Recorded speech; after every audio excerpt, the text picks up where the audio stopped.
Voilà. Chers amis, ben après l'intervention du rabbin Pauline Beb tout à l'heure, ben je suis heureux de vous avoir tous parmi nous. Et cette fois-ci, c'est pour parler de Kabbale, grâce à Édouard Robrecht qui nous parle depuis l'année passée de Yosef Ben Abraham Jikatila.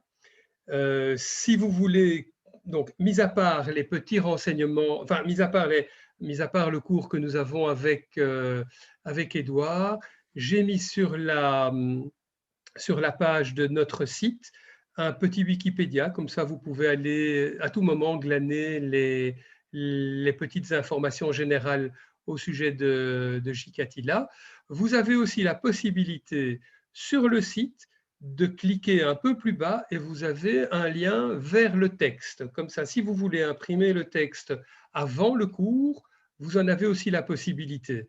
Bien que lorsqu'Édouard va me demander d'afficher le texte, je vous l'afficherai aussi. D'autre part, je vous rappelle qu'à partir de demain, notre cours sera sur notre chaîne YouTube. Et pour le consulter, vous allez sur Internet, vous cherchez YouTube.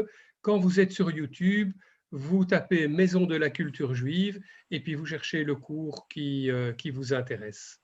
Voilà. Édouard, tu as la parole. Et voilà, et je te remercie beaucoup d'être parmi nous chaque année. Voilà, nous délectons comment dirais-je, des cours que tu nous donnes. Alors, un petit détail aussi, euh, voilà, nous avons une dernière petite chose, une dernière petite parenthèse. Nous avons des frais par rapport à l'organisation de tous les cours. Certains d'entre vous cotisent déjà à la Maison de la culture juive d'une manière ou d'une autre, que ce soit une cotisation ou des paiements de forfaitaires de cours. Je vous invite à nous faire un versement pour pouvoir justement continuer à assurer tous ces cours. Voilà, vous pouvez toujours me demander ou éventuellement après le cours quel est notre numéro de compte et je me ferai un plaisir de vous le communiquer. Merci beaucoup, Édouard. Je t'en prie. Voilà, merci Luc. Juste une petite remarque technique. Si tu pouvais me faire partager, faire un partage d'écran en fait, comme ça je pourrais moi-même maîtriser en fait les textes. Comme ça je pourrais les montrer. Je crois que ce sera plus efficace. Ah, tu as les textes aussi de Oui, ton j'ai les côté. textes aussi. Donc, mais D'accord, j'ai aussi l'arbre des séphirotes, donc je pense que ce sera plus. Ah, génial. Donc, OK, je vais te mettre donc voilà, animateur. très bien. Euh, Merci. Merci Luc. Alors merci à la Maison de la Culture Juive. Depuis longtemps, c'est une vieille alliance qu'on rénove et renouvelle chaque année. Donc c'est toujours comment dire, émouvant aussi de reprendre les cours. Donc ça fait quand même maintenant presque 8 mois qu'on a arrêté. Et donc je vais remettre, comme je le fais souvent, et surtout s'il y a des nouveaux, je vais reprendre quand même rapidement une petite introduction. Important de savoir de quoi je parle et d'où je parle. Et donc, je vais prendre la moitié issue du cours aujourd'hui pour réintroduire ce qu'on appelle la Kabbale, qui n'est pas évident au niveau historique. Et puis après, je reprendrai le texte de Joseph Gigatila qu'on avait commencé l'année passée à travailler pour essayer d'aller un petit peu de l'avant. Alors, je vous rappelle d'abord, introduction historique. La Kabbale dont on parle, c'est avant tout la Kabbale, ce qu'on appelle la Kabbale théosophique dans les milieux universitaires, qu'il ne faut pas confondre avec la Kabbale, donc la Kabbale, Kabbale théurgique, pas théosophique, théurgique, qu'il ne faut pas confondre avec la Kabbale prophétique. C'est un autre mouvement qui a influencé la Kabbale théurgique aussi, mais qui est moins important, qui est plus marginal et qui surtout a une conception différente de ce qu'est la Kabbale. Donc moi, je parle avant tout de la Kabbale théurgique. Ce sont des noms qui sont tout simplement empruntés au néoplatonisme, avec raison ou pas raison, ce n'est pas important ici. Ce qui est important, c'est de préciser de quoi je parle. Cette Kabbale est née au XIIe siècle dans le sud de la France, dans le Languedoc. Le premier auteur qu'on connaît, c'est Abraham ben David de Posquière, à Posquière, c'est-à-dire à Vauvert, près de Nîmes et de Lunel. Et puis surtout son fils, Isaac l'aveugle. Donc on est au XIIe siècle, et probablement que la Kabbale est née en réaction à certaines affirmations de Maïmonide, comme quoi la tradition secrète d'Israël aurait été oubliée, Et il faudrait donc la remplacer par la physique et la métaphysique d'Aristote. Vous voyez le coup de force de Maïmonide qui va engendrer une levée de bouclier du côté des kabbalistes en disant mais pas du tout, nous sommes là, la preuve, on écrit. Et du coup, la Kabbale, qui était donc une tradition ésotérique, et c'est pour ça qu'on ne peut pas, je ne vous parlerai pas de la Kabbale avant le XIIe siècle parce que on n'a pas, historiquement, on n'a pas les textes. On suppose qu'elle a existé, mais on ne peut pas vous dire comment elle a existé parce qu'on n'a pas de documents. Donc elle n'émerge en fait qu'en devenant exotérique, hein, c'est-à-dire en se mettant par écrit. On n'a pas tout écrit, hein, il y a une partie ésotérique qui est restée, mais malgré tout, la Kabbale, à partir du XIIe siècle, est un enseignement en partie ésotérique. Voilà, et donc au XIIe siècle, on est en Provence. Hein. Il y a des communautés très importantes à ce moment-là en Provence, pas seulement des communautés juives d'ailleurs, il y a une véritable émulation, aussi bien en Provence qu'en Espagne, qu'en Italie. Il y a une quasi-renaissance avant la Renaissance, avant le quattrocento Shinto italien, déjà à cette époque-là. Et le judaïsme participe avec ça, avec entre autres la Kabbale. La Kabbale donc, va très vite descendre de Provence vers l'Espagne, hein, à travers Gérone, et puis à travers Barcelone, Narmanide. Déjà, on est au milieu du XIIIe siècle avec Narmanide, et elle va éclore véritablement, ou même s'épanouir, il faudrait dire, à la fin du XIIIe siècle, avec la parution du Zohar, hein, qui est la Bible des kabbalistes. Hein. Donc c'est assez impressionnant comme évolution, puisque en un siècle, de Provence jusqu'en Castille, la Kabbale est arrivée à produire son œuvre majeure. Hein. Jusqu'à aujourd'hui, si quelqu'un se prétend kabbaliste et qu'il n'a pas travaillé et lu le Zohar, ça veut dire quoi? C'est un peu quelqu'un qui vous dit qu'il est philosophe et qui n'a pas lu les philosophes. Ça peut pas marcher. Hein. Ici, c'est la même chose. Donc, c'est vraiment l'œuvre principale de la Kabbale, le Zohar. Et le Zohar, donc, on va rester en Espagne principalement. Il va y avoir déjà d'autres rabbins kabbalistes au Maroc, en Italie, comme Recanati. Mais ça reste quand même avant tout une occupation espagnole et de rabbins qui ne sont pas les rabbins principaux. Les rabbins principaux, eux, s'occupent de philosophie. Hein, c'est une époque où les rabbins sont philosophes. Hein, quand vous dites ça à un rabbin aujourd'hui, il ne vous croit pas. C'est marrant. Bon, bref, les rabbins importants étaient philosophes à l'époque, hein, et les rabbins de seconde zone étaient plutôt kabbalistes, mais il ne faut pas exagérer la caricature, il y avait des passages de l'un à l'autre. Hein. Voilà, et donc la Kabbale se développe avant tout en Espagne dans des petits groupes, hein, relativement restreints. Ce n'est pas encore la grande époque de la Kabbale où elle ouvre ses portes vers l'extérieur. Il va falloir attendre en fait l'expulsion des Juifs d'Espagne, 1492, hein, pour que la Kabbale soit vraiment véritablement essaimée un peu partout dans le monde juif, hein, aussi bien en Afrique du Nord qu'en Europe du Nord. Et bien sûr, la prochaine étape de la Kabbale, la grande étape, ce sera dans la Méditerranée orientale, hein, en Galilée, qui est à cette époque-là, depuis quelques dizaines d'années, sous la coupe ottomane. En Galilée, à Safed, hein, Tzfat en hébreu, se regroupent des kabbalistes qui vont créer une véritable renaissance kabbalistique. Hein. Les deux grands noms de cette renaissance kabbalistique, c'est la fin du XVIe siècle, c'est Moïse Cordovero, hein, comme son nom l'indique, c'est un réfugié espagnol. Hein, je dis bien réfugié. Il a été expulsé d'Espagne par Isabelle la catholique, qu'on pense encore dans certains milieux chrétiens à canoniser, ce qui est incroyable, puisqu'elle est responsable d'une des pires mésaventures, une des pires catastrophes juives dans l'histoire.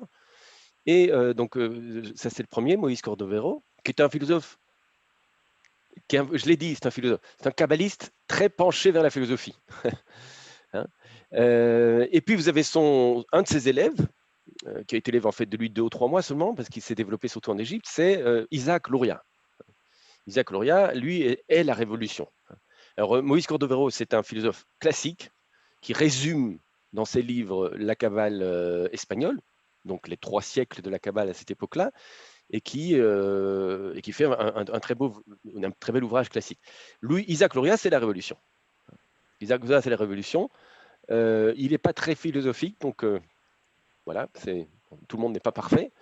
Et c'est un penseur qui est influencé aussi par la Kabbale prophétique, hein, qui, comme son nom l'indique, insiste plus sur la prophétie, c'est-à-dire, on va dire, sur les expériences mystiques. Hein. Et puis, c'est aussi quelqu'un qui va, mais comme je l'ai dit, révolutionner la Kabbale, c'est-à-dire qu'il y a la Kabbale avant et la Kabbale après Isaac Luria. Hein. La Kabbale après Isaac Luria va devenir d'une complexité absolument incroyable. C'est pour ça que moi, je préfère celle d'avant. Elle est plus simple et elle reste, à mon avis, plus fondamentale. Après ça, on a l'impression parfois d'un jeu un peu vain, un peu comme le pile-poule qui va naître à la même époque en Europe de l'Est. Voilà. Mais bon, ça ne veut pas dire qu'il y a une productivité, une créativité absolument remarquable avec Isaac Luria. Donc, c'est un grand maître avec les trois grands thèmes que je peux rappeler, qui sont le Tzimtzum, le fait que Dieu se soit rétracté en lui-même, qui n'invente pas, qui reprend à la Kabbale espagnole, mais il va donner un sens différent à ce Tzimtzum. Ensuite, la Shvirat HaKelim, la brisure des vases, et enfin le Tikkun, le fait de rassembler les étincelles. Voilà. J'en parle pas plus parce qu'il est très intéressant, bien sûr, et il marque la suite, mais ce n'est pas le but de mon cours aujourd'hui. Donc, Isaac Luria, un des effets négatifs d'Isaac Luria, c'est un siècle plus tard, c'est au XVIIe siècle, en 1666, c'est le faux messie Shabtai Tzvi, qui n'aurait pas pu être messie s'il n'y avait pas eu un kabbaliste de Gaza qui l'a proclamé comme messie, et c'est un kabbaliste lourianique. Voilà. C'est un épisode tragique qui se termine très mal pour Shabtai Tzvi, mais qui se termine encore plus mal pour la société juive qui est profondément divisée à cause de cet événement. Voilà, on arrive au XVIIIe siècle déjà avec un autre mouvement kabbalistique qui va faire beaucoup de bruit. C'est celui qui est fondé par le Baal Shem Tov, Israël Ben Eliezer, le Besht, comme on dit en hébreu, le mouvement chassidique. Le mouvement chassidique est un mouvement kabbalistique, mais aussi influencé par le sabbatisme, dont je viens de parler, et qui va susciter une réaction très vive de certains kabbalistes classiques et du plus grand kabbaliste, peut-être un des plus grands kabbalistes de tous les temps, qui est le Gaon de Vilna. Le Gaon de Vilna va, alors c'est pas avec Israël Ben Eliezer, donc le Besht, quand il meurt en 1760, il y a quelques disciples, mais pas beaucoup plus. Le véritable fondateur, c'est quelqu'un qui ne l'a jamais connu, c'est le Maguide de Mézérich, qui devient le fondateur, le vrai fondateur en 1765, et jusqu'à sa mort en 1772, 1772. Donc vous voyez, il a été maître pendant 7 ans seulement, et c'est absolument remarquable ce qu'il a fait, parce il a enseigné à tous les grands noms du chassidisme, quasiment, pas tous, mais une bonne partie des fondateurs des cours chassidiques qui vont suivre sont les élèves du Maguide de Mézérich. Allez, tout ça pour vous dire donc tout simplement qu'à l'époque du Maguide de Mézérich, le Gaon de Vilna va excommunier les chassidim. Il va excommunier les chassidim, il va considérer vous n'êtes plus, votre relecture du judaïsme par la Kabbale n'est plus juive. Je veux couper ça de la racine et de l'arbre. Heureusement, les choses vont s'arranger, heureusement ou malheureusement d'ailleurs, je ne peux pas vous écouter. Les choses vont s'arranger par la suite. Et le chassidisme, il faut le savoir, donc au XIXe siècle, va devenir le grand mouvement du judaïsme est-européen. Autrement dit, au début du XXe siècle, on peut compter qu'à peu près 50% de la population juive d'Europe de l'Est, je vous rappelle que là, il y a quelqu'un qui veut être admis là, la population juive d'Europe de l'Est est à moitié chassidique. À la veille de la Deuxième Guerre mondiale, donc ça fait la moitié de chassidim en Europe de l'Est, sur 11 millions de juifs probablement, il y a peut-être 20% de juifs traditionnels, et puis 20-25% de juifs communistes. Vous voyez, le chassidisme est une véritable révolution dans le monde juif. Alors, il y a des côtés très bons, je veux dire, beaucoup de grands maîtres de la tradition juive sont des chassidim, Simcha comment est-ce qu'il s'appelle encore, de Dvinsk. Il y a de très très grands maîtres, l'arrière-petit-fils du Baal Shem Tov aussi, Nachman de Bratslav. Vous avez toutes sortes, et de très très grands maîtres, donc c'est un mouvement très important. Ce qu'on peut lui reprocher, et c'est ce que lui a reproché entre autres le Gaon de Vilna, c'est un phénomène de gourouisation, ce que j'appelle un phénomène de gourouisation. C'est-à-dire que le Reb du chassidisme devient un véritable gourou. Il est la courroie de transmission entre Dieu et l'homme. Et donc, il reçoit un pouvoir absolument démesuré par rapport à sa communauté. Voilà.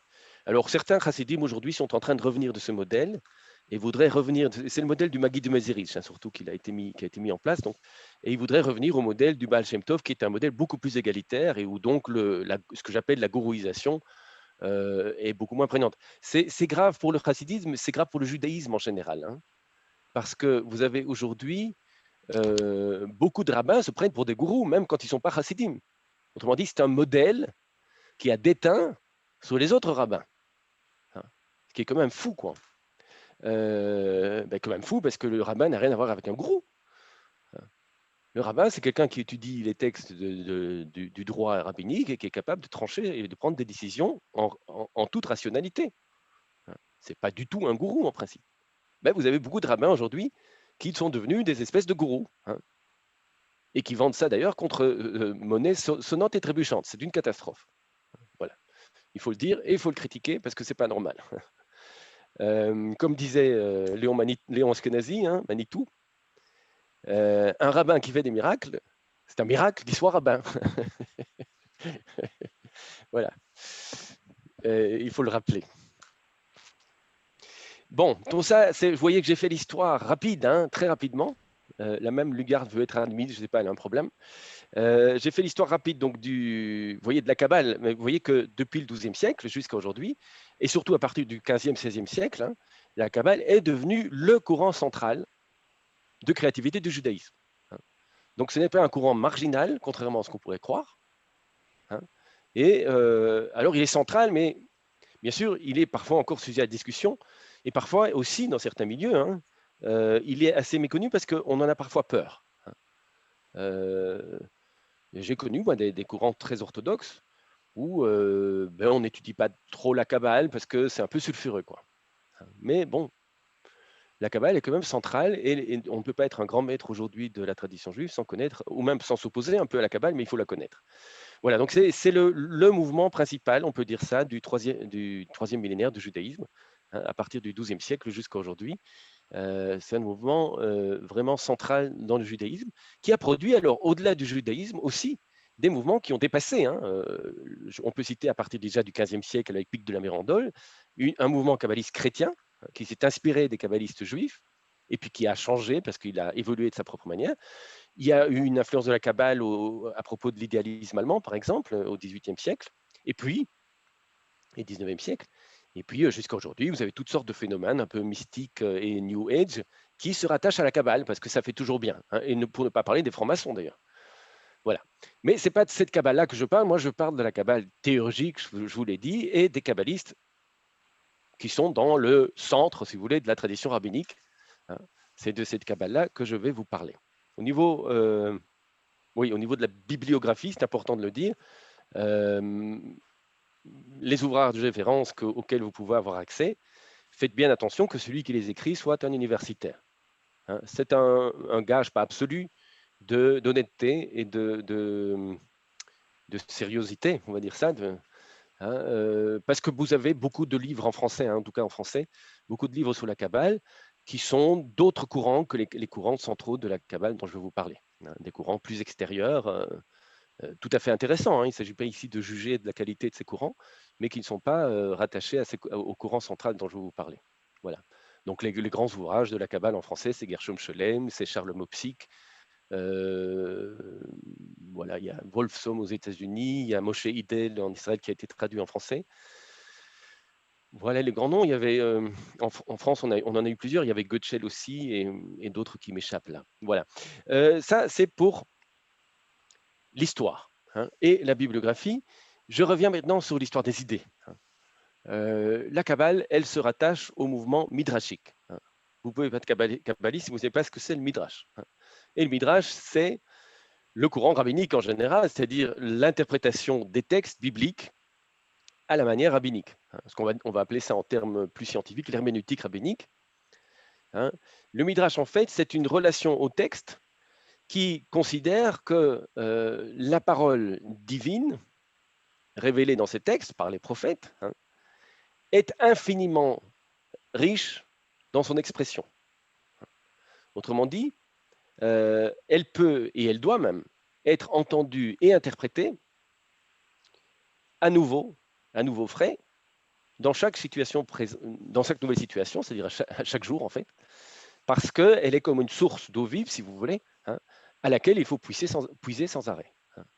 Puisque c'est Dieu qui a dit, qui a parlé ces textes, eh bien l'infini s'exprime à travers ces textes, et donc il doit être infiniment audible. Donc on n'a jamais fini d'interpréter le texte à travers le Midrash. C'est important parce que ça veut dire qu'en même temps, on respecte énormément la lettre, mais on n'arrête pas d'aller au-delà d'elle avec elle.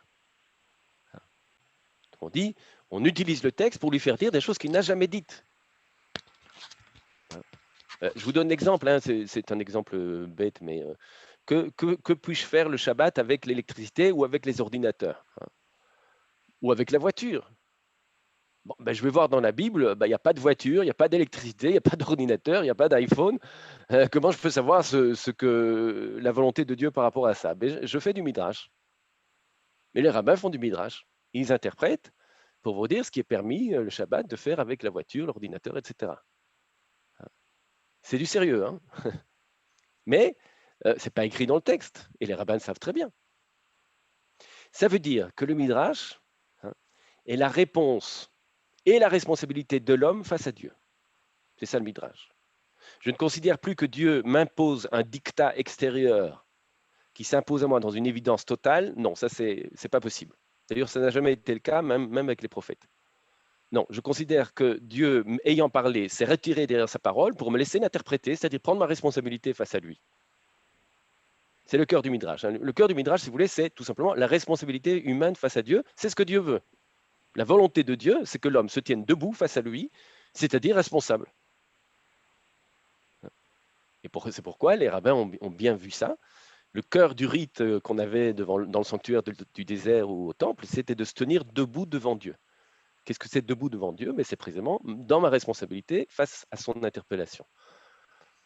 Mais cette interpellation, personne ne peut la maîtriser.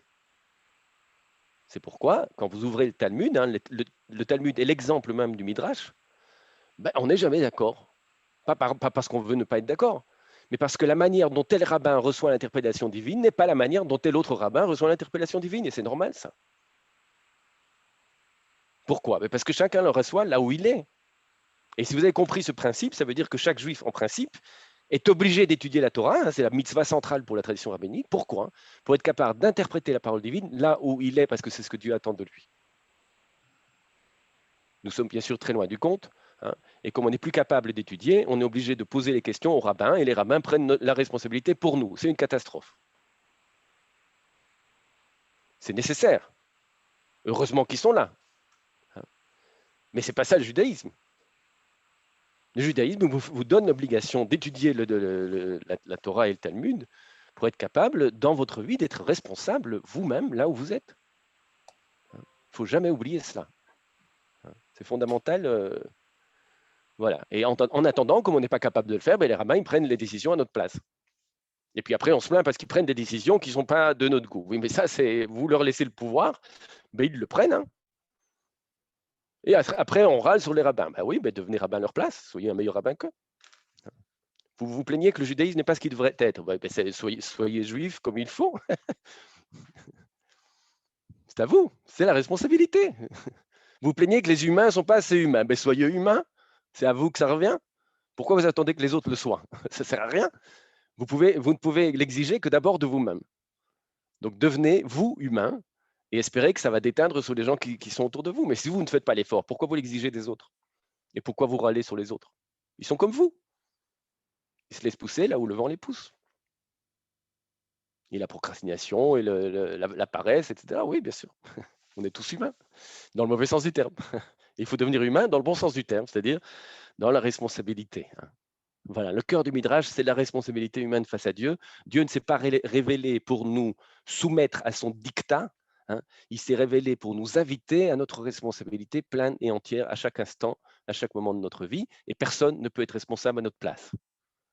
Hein. Le cœur du Midrash, c'est de vous faire apprendre tout simplement qu'il n'y a personne qui est à votre place, et que votre vie, c'est votre vie, et que le sens que vous lui donnez, c'est votre sens, que personne ne peut le faire à votre place. Vous êtes donc responsable de la manière dont vous vivez complètement, de A à Z. Et c'est à vous de prendre votre vie en main, tout simplement, et de lui donner un sens. C'est ce que Dieu attend de vous. Et vous demandera des comptes là-dessus. Hein, je vous rappelle l'histoire de Zoussia, c'était un des disciples du Baal Shem Tov. Zoussia disait, quand j'arriverai en haut là-bas après la vie, Dieu il me demandera pas pourquoi tu n'as pas été comme Moïse. Hein, il me demandera pourquoi tu n'as pas été Zoussia. Voilà, ça c'est une vraie question. Pourquoi tu as raté ta vie, quoi? Pourquoi tu t'es laissé pousser par d'autres modèles qui, voilà. Donc le Midrash. Midrash est fondamental. Je ne peux pas comprendre la Kabbale si je ne comprends pas le Midrash. Hein. Et la Kabbale, alors, elle est la réponse midrashique au défi de la philosophie au XIIe siècle. Ah oui, parce qu'il faut savoir que la philosophie remonte à partir du Xe siècle déjà. Elle va commencer à s'imposer dans le judaïsme très tard et à poser véritablement un défi aux rabbins. Il faut savoir que le judaïsme a été la première religion monothéiste à rencontrer la philosophie. Hein. Ben, Alexandre le Grand, qui est un disciple d'Aristote, débarque en Judée en 330 avant notre ère, plutôt 330 avant notre ère, et dans ses bagages, hein, il a les livres de son maître. Hein.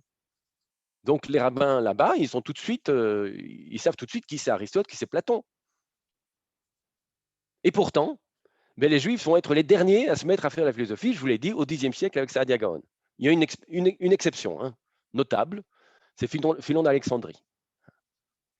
Une exception très importante parce que Philon d'Alexandrie donc, est le premier juif. Alors, il naît un peu avant Jésus, il meurt un peu après, donc il est contemporain, mais à Alexandrie, en Égypte. Hein, et ce Philon d'Alexandrie, c'est un vrai Philon. Hein, il est le point de passage de la philosophie grecque vers les philosophies, ce qu'on peut appeler les philosophies monothéistes. Hein, autrement dit, c'est grâce à Philon qu'il va y avoir une philosophie chrétienne, puis une philosophie musulmane, et puis une philosophie juive. Sans Philon, ça se serait probablement pas fait, parce que c'est le premier, si vous voulez, à prendre le taureau par les cornes et à essayer de faire de rendre compatible, si vous voulez, le mode de pensée grec qu'est la philosophie et le monde biblique. Hein, et dans le cas de Philon, la Bible, bien sûr, la Septante. Voilà, donc Philon est une exception et le judaïsme donc ne fait pas de la philosophie à part Philon. Hein. Pourquoi? Parce que la réponse juive à la philosophie, ce sera le Midrash. C'est déjà le Midrash. Hein. Je ne vais pas montrer ça, il faudrait le faire de long en large, je n'ai pas le temps ici. Le Midrash existait déjà avant que le judaïsme rencontre la philosophie grecque, mais il va être fortement influencé par le monde grec. Surtout dans la Grèce, je vous rappelle, les Grecs ont le même problème avec Homère. Hein.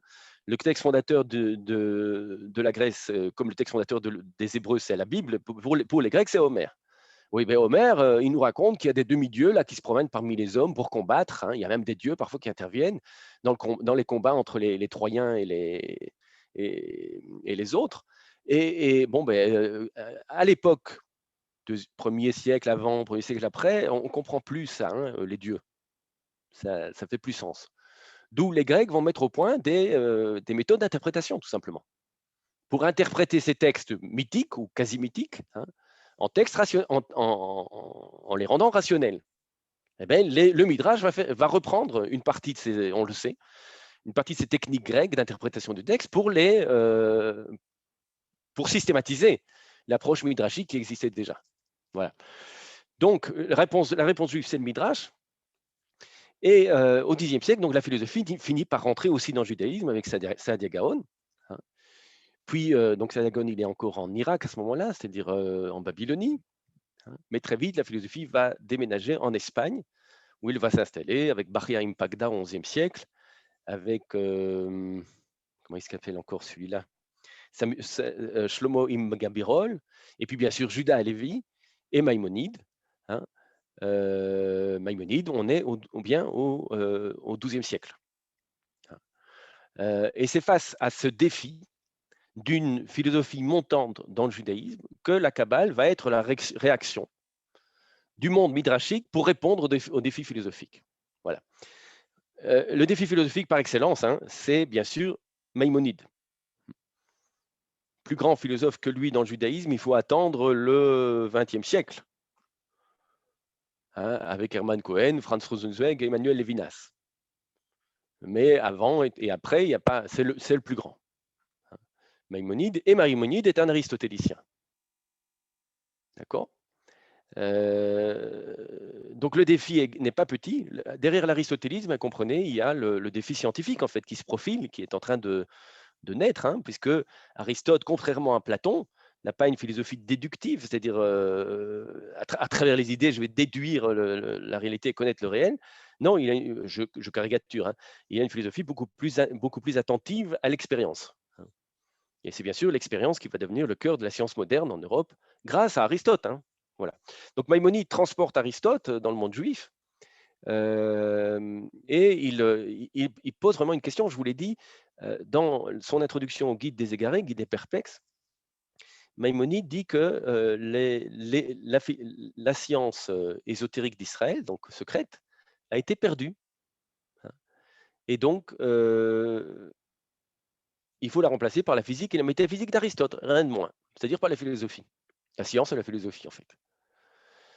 Et donc, les kabbalistes vont réagir, et ils vont réagir en écrivant donc la Kabbale, et en mettant au point ce dont je vais vous parler maintenant, l'arbre des séphirotes, hein, qui est très rapidement mis en place dès le XIIe siècle, XIIe, XIIIe siècle, c'est déjà là, et ça n'a plus trop évolué depuis lors, donc je vais pouvoir vous introduire à la Kabbale à travers ça.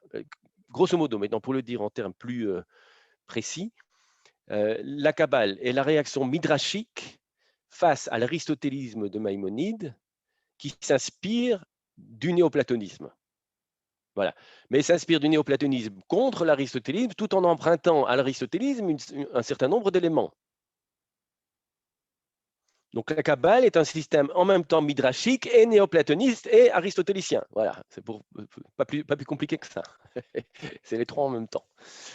Voilà, ce qui fait que pour comprendre la Kabbale, en principe, on devrait avoir, tous les rabbins qui font de la Kabbale aujourd'hui devraient avoir une solide formation philosophique, en tout cas la philosophie du Moyen-Âge. Ce qu'ils n'ont pas, ce qui explique un certain nombre de dérives de la Kabbale. Parce que la Kabbale est une réponse à la philosophie, donc il faut savoir de quoi on parle.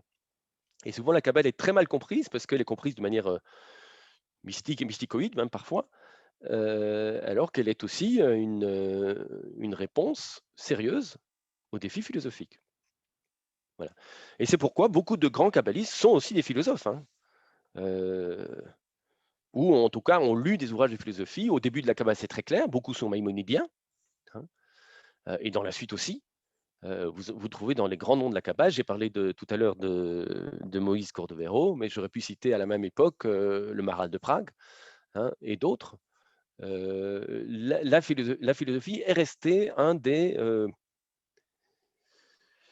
partenaires, hein, même contradicteur, mais un des partenaires de la Kabbale. Voilà. C'est important de le savoir.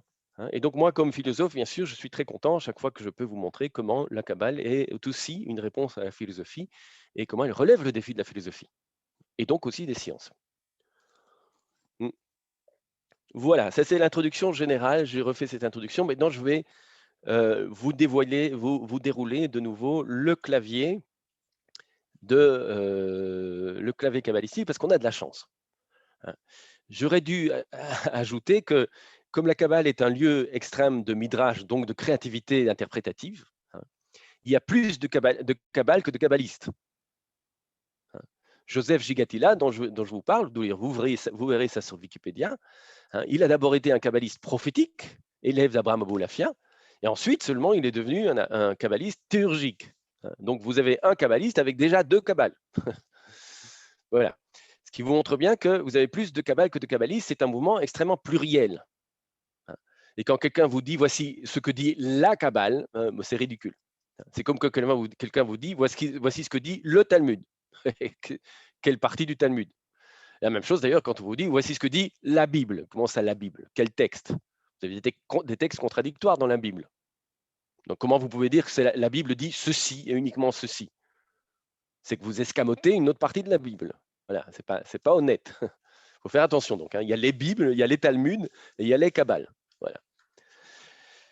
Mais vous voyez, en français, c'est difficile à dire les Kabbales. Les Kabbales, ça veut dire les complots en français. Hein. Beaucoup de mots juifs en français sont devenus négatifs. C'est terrible. Bon. Donc, il y a les Kabbales. Comment vous parlez de la Kabbale en général? Mais précisément grâce à l'arbre des séphirotes. Hein. L'arbre des séphirotes, c'est vraiment le clavier commun de tous les kabbalistes. Et c'est pour ça que maintenant, je vais vous présenter l'arbre des séphirotes, hein, en espérant le trouver rapidement. Le voilà. Voilà, et je vais partager ça avec vous. Voilà l'arbre des séphirotes, hein. Alors, je résume très rapidement les séphirotes. En fait, il faudrait, vous voyez ici, vous avez les 10 séphirotes, c'est-à-dire les 10 cercles, hein. Vous avez 3 cercles, et puis on descend jusqu'au 10e. Bon. Ce dessin ici, il manque deux choses qui sont les principales. Vous avez ici au-dessus de ce cercle tout en haut, vous avez, il faudrait marquer une ligne. Ben, en fait, c'est la page, hein. Autrement dit, il y a au-delà de ceci quelque chose qui est le plus important, mais dont on ne peut pas parler. C'est pour ça qu'il n'est pas écrit. Et qu'est-ce qui est le plus important et dont on ne peut pas parler, hein? C'est ce qu'on va appeler l'infini, Ein Sof. Littéralement, c'est l'infini, le sans fin. Il n'est pas marqué dessus, hein, et il faut savoir que les kabbalistes, précisément, l'appellent ainsi. C'est une appellation étrange. Si j'étais dans le mouvement néoplatonicien, je n'aurais pas marqué l'infini, mais l'un. L'un qui nous échappe, bien sûr, chez les néoplatoniciens. Mais pourquoi alors les kabbalistes qui vont parler de l'un, pourquoi ils ne disent pas l'un et ils disent l'infini à la place de l'un? Pour une raison très simple, c'est que Aristote est passé par là, et en fait, Aristote à travers Maïmonide. Maïmonide a mis au point ce qu'on appelle une théologie négative, hein, dans laquelle il dit qu'on ne peut pas dire que Dieu est un, parce que quand on dit que Dieu est un, on entend dans ce un ce que nous mettons dedans. C'est-à-dire en général un 1 mathématique. Mais ça peut être toutes sortes d'autres 1, hein, l'unité, l'unicité, il y a énormément de choses. Eh bien, Maïmonide dit non, on ne peut pas dire qu'il est un. Il faut une double négation pour non pas dire ce qu'il est, mais dire ce que je vis sans le donner ni dans la parole ni dans la pensée. Je vais donc dire qu'il n'est pas multiple. D'accord? Ça, c'est Maïmonide. Une double négation, donc pourquoi? Parce que quand vous dites un, vous donnez un contenu de sens à ce que vous dites. Quand vous dites il n'est pas multiple, vous délimitez ce qu'il n'est pas, mais vous ne limitez pas ce qu'il est. Hein? Au niveau purement logique, la double négation et l'affirmation, c'est la même chose. Mais au niveau sémantique, non. Quand je dis par exemple le mot Dieu en français, ben c'est extrêmement chargé comme mot. Et ça veut dire quelque chose de très précis quand je l'utilise. La preuve, c'est que chez certaines personnes, il suffit de dire le mot Dieu pour qu'il y ait une levée de bouclier, ils ferment leurs oreilles. Hein? Et avec raison souvent, parce que c'est le bon Dieu qu'on leur a vendu pour... voilà. Hein? La même chose, pour vous donner un exemple plus précis, hein, la licorne. Quand je vous dis la licorne, ben vous savez ce que c'est. C'est un contenu sens très précis. Ça n'existe pas, la licorne. Mais vous savez ce que c'est. D'accord? La même chose quand je dis le mot Dieu. Je ne sais pas si ça existe ou pas, mais c'est un contenu de sens très précis comme la licorne. Et donc, dit Maïmonide, il ne faut pas dire il faut pas dire Dieu, il faut dire ce qui n'est pas non divin. Double négation. Pour rouvrir infiniment la pensée à ce qui la dépasse et ne pas la fermer sur un contenu sémantique précis, c'est-à-dire sur une définition en fait. Et donc Maïmonide, par cette double négation, ouvre le langage à un au-delà du langage qu'il vise sans pouvoir le donner. Et vous voyez que cette manière de viser le transcendant, on va dire ça, eh bien, elle a trouvé sa place dans la Kabbale, puisqu'on ne va pas dire l'un, on va dire l'infini, c'est-à-dire une double négation. Le fini, c'est la négation de ce qui n'est pas fini, et puis l'infini, c'est le non fini. Donc on vise quelque chose qui nous dépasse, mais qu'on ne va pas réduire par la nomination qui nous porte vers lui. Voilà. C'est ça le but de Maïmonide, que reprend donc la Kabbale. Hein. L'infini, quand on vous dit Ein Sof dans la Kabbale, ça veut dire précisément ce qu'on ne peut pas dire en fait. Ce qui, dans la nomination que j'en fais, est insuffisant. M'ouvre à un au-delà que je ne peux que viser sans le maîtriser par ma pensée, par ma parole ou par mon action. Voilà. Et donc l'infini est de l'autre côté. C'est la transcendance, dans mon vocabulaire un peu philosophique, c'est l'infini, il est au-delà. Et donc, le kabbaliste ne va pas parler de l'infini parce qu'on ne peut pas en parler. Il va parler des 10 séphirotes, c'est-à-dire des 10 modalités de relation. Voilà, les 10 séphirotes, c'est 10 modalités de relation. Vous avez donc l'infini, 10 manières d'avoir relation avec l'infini. Et puis en bas, ici en bas, vous voyez la fin de la page, c'est une autre ligne, tout aussi importante que celle d'en haut, et sans laquelle vous ne pouvez pas comprendre les 10 séphirotes, cette autre ligne, c'est ce qui sépare les 10 manières d'avoir relation avec le divin avec le monde d'en bas, c'est-à-dire nous-mêmes. D'accord? De la même manière que de l'autre côté de cette page, vous avez l'infini, de la même manière, de ce côté-ci, ben c'est vous, c'est nous. C'est l'humanité, c'est l'histoire, c'est la politique, c'est la société, c'est tout ça, c'est nous. Hein. Chacun d'entre nous, et nous tous. Et donc, l'arbre des séphirotes, hein, il ne signifie que les 10 modalités de relation que nous avons avec l'infini. Hein. Le kabbaliste ne vous parle que de ça, parce qu'il ne connaît pas l'infini, il ne connaîtra jamais, ça le dépasse complètement. Hein. Il ne peut même pas dire qu'il existe, hein, comme le dit d'ailleurs Maïmonide. Si je dis que l'infini existe, que ça veut dire? Ben, ça veut dire que je suis en train de le réduire à l'existence telle que je la connais. Ben, ça n'a pas de sens, évidemment. Donc, il ne faut pas dire que l'infini existe, il faut dire que l'infini n'est pas inexistant. Voilà. C'est presque comme si vous disiez que c'est le néant. C'est-à-dire, pour les kabbalistes, le néant de votre pensée. Là où votre pensée s'éteint, et moi je préfère dire là où votre pensée s'infinit à elle-même. Là où elle vise un au-delà d'elle-même qui la nourrit, mais qu'elle ne peut pas maîtriser par elle-même. Voilà. Donc, nous avons maintenant les deux côtés, hein, l'en haut qui nous échappe et l'en bas qui est le nôtre. Et entre les deux côtés, vous avez 10 modalités de relation. Voilà.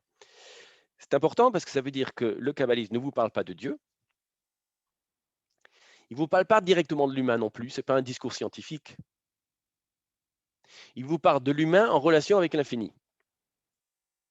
C'est ça le discours kabbalistique. Alors bien sûr, pour les scientifiques, c'est très embêtant quand on vous dit que l'humain est en relation avec l'infini. Bon, ce n'est pas si grave que ça. Mais c'est vrai qu'on n'est plus dans la science au sens strict. On est plus dans la philosophie, en fait. La philosophie, à ce niveau-là, est très proche de la Kabbale. Hein. Dans certains lieux philosophiques, bien sûr, pas tous les lieux philosophiques, hein, mais lorsque Kant, par exemple, parle de l'inconditionné, ben, on est proche de l'infini. Hein. Or, c'est le cœur vivant de la raison. Hein. Donc, vous avez des proximités entre la Kabbale et la philosophie qui sont évidentes, qu'il faut parfois souligner pour montrer que nous ne sommes pas seulement dans l'élucubration et la pure imagination. Le point de départ du kabbaliste, c'est le suivant. C'est que l'anthropologie kabbalistique, on va dire ça comme ça, considère que tout homme, pas seulement les juifs, est en alliance avec l'infini, est en relation avec l'infini. Et que donc, dès que je nais, hein, je vis dans cette relation avec l'infini. Comment je peux le savoir? Je ne vais pas vous le prouver philosophiquement, mais dans l'expérience, je suis jamais content. C'est jamais assez, c'est jamais ce que je cherchais. Autrement dit, l'homme est un être qui cherche toujours plus, qui n'est jamais complètement content. Qu'est-ce que ça veut dire? C'est ça être en relation avec l'infini. Je suis travaillé par un infini qui me traverse, qui me taraude aussi et parfois qui me détruit. Hein. L'infini peut nous détruire. On cherche tellement, mais pourquoi les gens se droguent, pourquoi les gens à s'échapper vers un plus, vers un au-delà, on n'est jamais satisfait, on souffre, donc on cherche à s'échapper. L'infini peut nous détruire. Donc pour le kabbalisme, il va s'agir de nouer une relation avec cet infini de telle manière à ce qu'il ne nous détruise pas, mais qu'il nous construise. Voilà l'effort des kabbalistes. Il s'agit de nouer une relation saine et sainte, mais c'est quasiment le même sens pour le kabbaliste, avec l'infini, de telle manière à ce que cette relation soit vécue de bonne manière et non pas de mauvaise manière. Autrement dit, la relation avec l'infini est une épreuve pour l'homme, de laquelle il peut sortir de bonne manière ou de mauvaise manière. Et ça, c'est pas seulement les kabbalistes qui le disent. Hein. Déjà dans le Midrash, on vous dit que la même Torah, elle peut être un médicament qui vous sauve ou un poison qui vous empoisonne. Hein. C'est important de savoir. Donc, cette relation avec l'infini, elle n'est pas simple. Hein. Et pour le kabbaliste, c'est clair. Hein, pour ça que je parle d'anthropologie kabbalistique. L'humanité est travaillée par cela. Et donc, il faut essayer d'équilibrer cette relation avec l'infini parce que sinon, eh bien, elle peut déboucher sur des fanatismes absolument monstrueux et catastrophiques. Hein. Que ce soit aujourd'hui l'islamisme, hier le nazisme, toutes sortes de fanatismes eh bien, pour le kabbaliste, les fanatismes proviennent d'une mauvaise relation avec l'infini. Hein. On finit par idolâtrer en fait l'infini. C'est-à-dire on transforme. Idolâtrer l'infini, pour le dire de manière claire en français, idolâtrer l'infini, c'est en faire un absolu. Dès que vous avez un absolu dans votre vie, vous êtes quelqu'un de dangereux. Ça peut être un absolu amoureux, ça peut être un absolu scientifique, ça peut être un absolu religieux, bien sûr, un absolu politique, tous les absolus, quels qu'ils soient. Dès que vous avez un absolu dans votre vie, vous êtes idolâtrique, ipso facto pour le kabbaliste. Et le travail du kabbaliste à ce niveau-là, ce sera de vous réouvrir à une relation vivante avec l'infini, au-delà de l'absolu dans lequel vous l'avez bloqué. Voilà le travail du kabbaliste.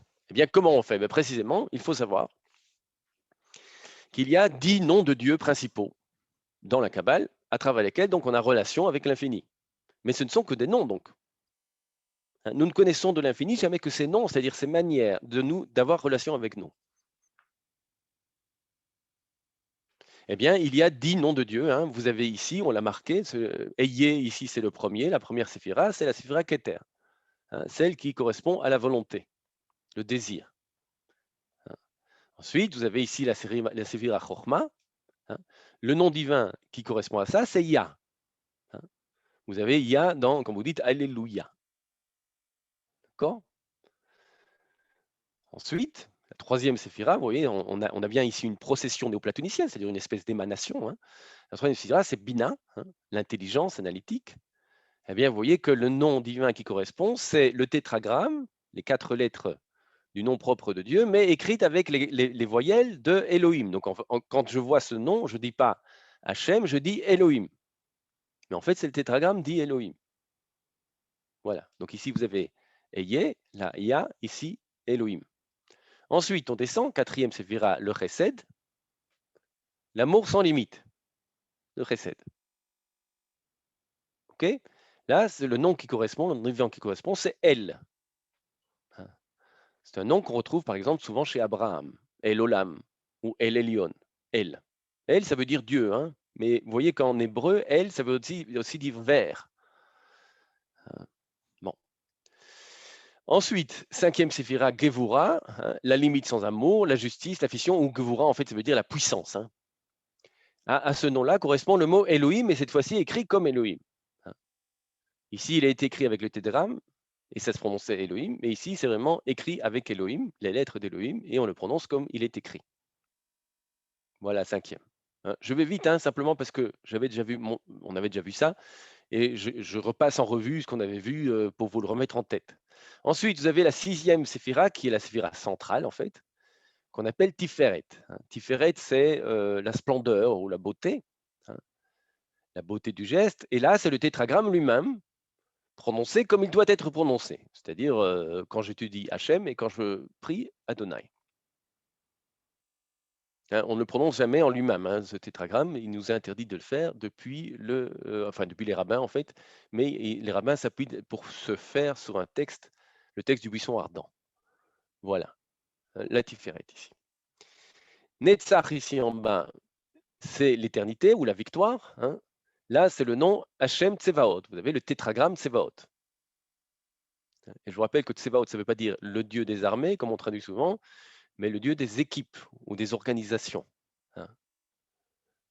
Tout le monde n'est pas un organisateur. Organiser une équipe, faire vivre une équipe, hein, c'est pas facile. Mais ça, c'est le Dieu des équipes. C'est-à-dire, c'est celui qui est capable de faire vivre les gens ensemble de telle manière que ça passe bien entre eux. Hein. Une équipe de football, elle gagne quand ça passe bien entre les joueurs. Hein. Vous pouvez avoir les meilleurs joueurs du monde, mais quand ça passe mal, ils perdent. C'est un travail d'équipe. Voilà. Donc Netzach ici, c'est Hachem Tsevaot, le tétragramme Tsevaot. Ici, Od en face, la huitième, hein, la majesté, l'aura. c'est Elohim Tsevaot. C'est Dieu Tsevaot, le Dieu des équipes. Voilà, on a déjà 8 noms, vous voyez, on va vite. Le 9e nom, c'est Yesod, c'est-à-dire El Shaddai, ou El Chai parfois.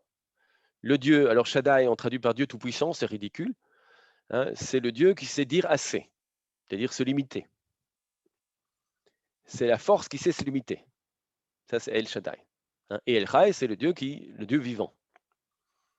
El Shaddai, on est dans la 9e. Et puis enfin, la 10e, qui est Malchut, c'est-à-dire le royaume, hein, qui est alors Adonai, ici, mais écrit avec Aleph, Dalet, Nun, Yud, Adonai.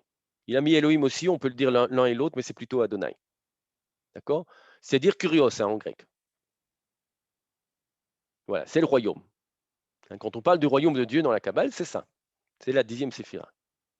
Et donc, voilà, nous sommes ici en bas, on rentre dans le monde des séphirot nécessairement par le royaume et puis par le fondement, hein, l'yesod, ses fondements, c'est-à-dire par le juste, et puis on se départage entre les valeurs d'en haut que sont la victoire, la majesté, la beauté, l'amour, la justice, hein, et on remonte vers le haut.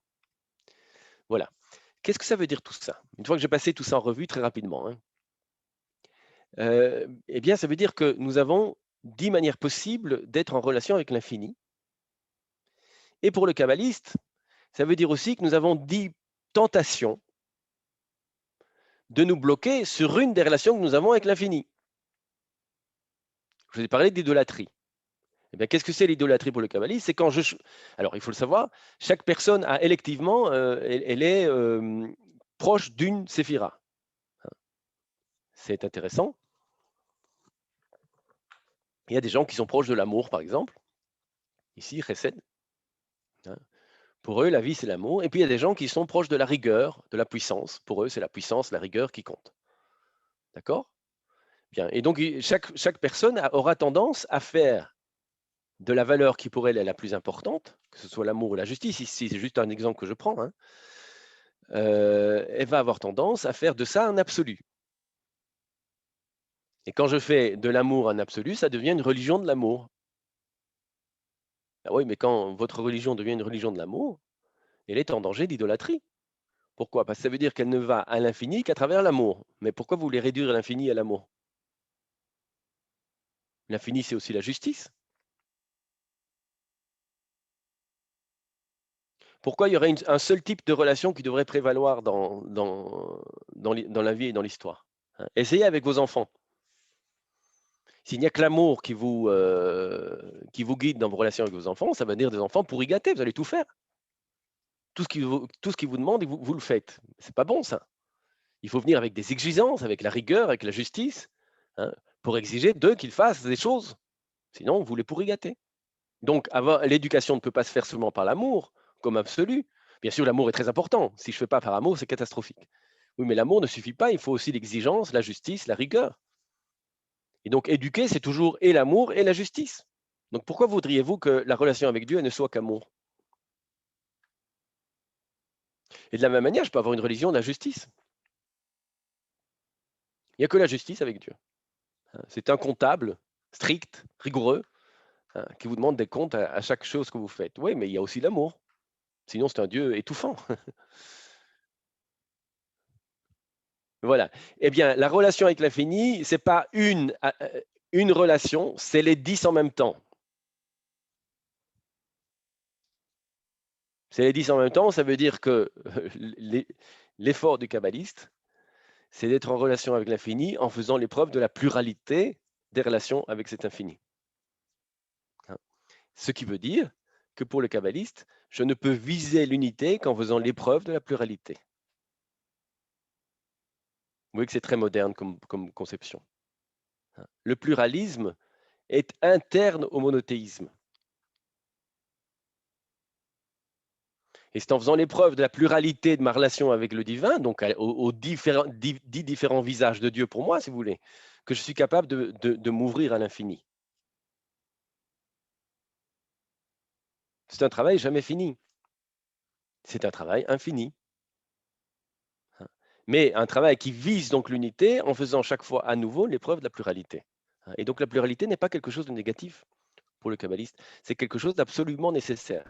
Quand vous rencontrez quelqu'un qui ne vous ressemble pas, c'est une aubaine. Ah oui, il pense juste l'inverse de ce que je pense, c'est génial.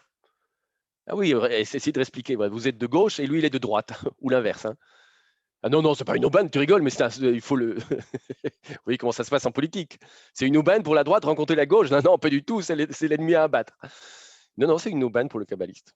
Heureusement qu'il y a la droite et la gauche. Comme ça se compense. Et c'est vrai, vous voyez, la démocratie, elle est fondée sur quoi? Sur le fait qu'on n'exclut personne et qu'on donne une voix à tous. Mais c'est ça la pluralité. Et vous voyez que la démocratie, elle est très kabbalistique. On vise l'unité du peuple à travers sa pluralité. Mais c'est génial. Voilà, vous voyez de quoi il s'agit. Hein. J'ai fini mon introduction. Vous voyez, j'ai été très vite, j'ai une petite heure. Et donc, on va pouvoir maintenant reprendre le texte que j'avais commencé à travailler l'année passée avec vous. Y a-t-il, avant que je reprenne ce texte maintenant, y a-t-il de votre part une question? Ou deux questions, ou même plus?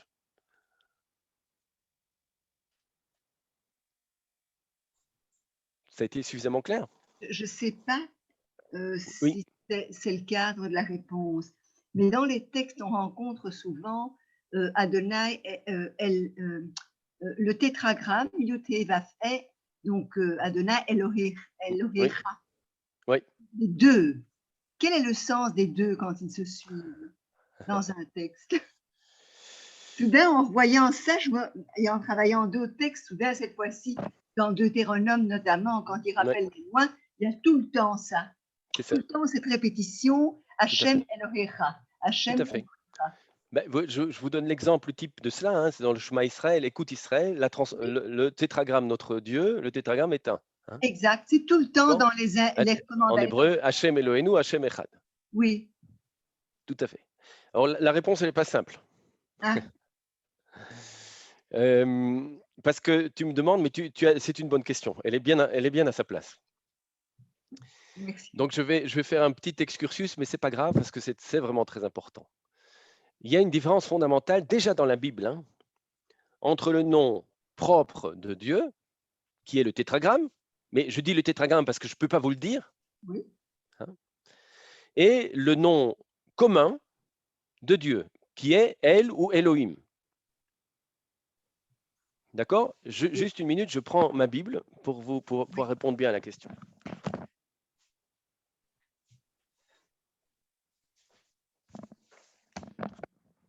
Voilà, le mot Elohim dans la Bible déjà est laïcisé. C'est intéressant parce que c'est le mot qu'on traduit en français par Dieu. Hein. Oui. Eh bien, Dieu en français, c'est pas Dieu, c'est pas le bon Dieu. Dieu en hébreu, pardon, c'est pas Dieu, c'est pas le bon Dieu. C'est déjà quasiment, on pourrait dire, c'est comme ça que traduit Rachi, le patron. Le patron, c'est pas Dieu, c'est le patron. Rachi traduit comme ça au XIe siècle. Hein. C'est un français. Je vous rappelle que Rachi vit à Troyes en France. Hein, et donc, il traduit le mot Elohim par patron, le boss. Ben, c'est pas Dieu, ça, le boss. La preuve, c'est qu'on peut le mettre à la porte aussi parfois. Si on a un syndicat suffisamment fort, hein, le patron, il peut parfois être congédié ou remis en question. En tout cas, voilà. Eh bien, vous avez un verset déjà dans l'Exode hein, oui. où on vous dit la chose suivante.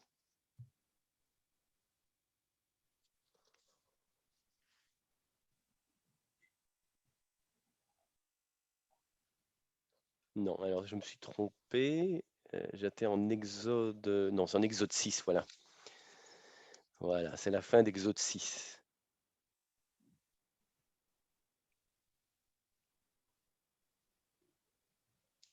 Voilà. C'est chapitre 7, verset 1. Hein.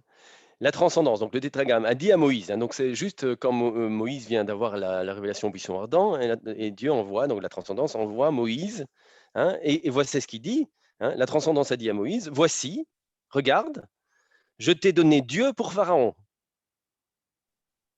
Elohim, netatira, Elohim les pharaons. Je t'ai donné Dieu pour Pharaon, et la phrase continue, et Aaron, ton frère, sera ton prophète. D'accord? Donc Moïse est Dieu.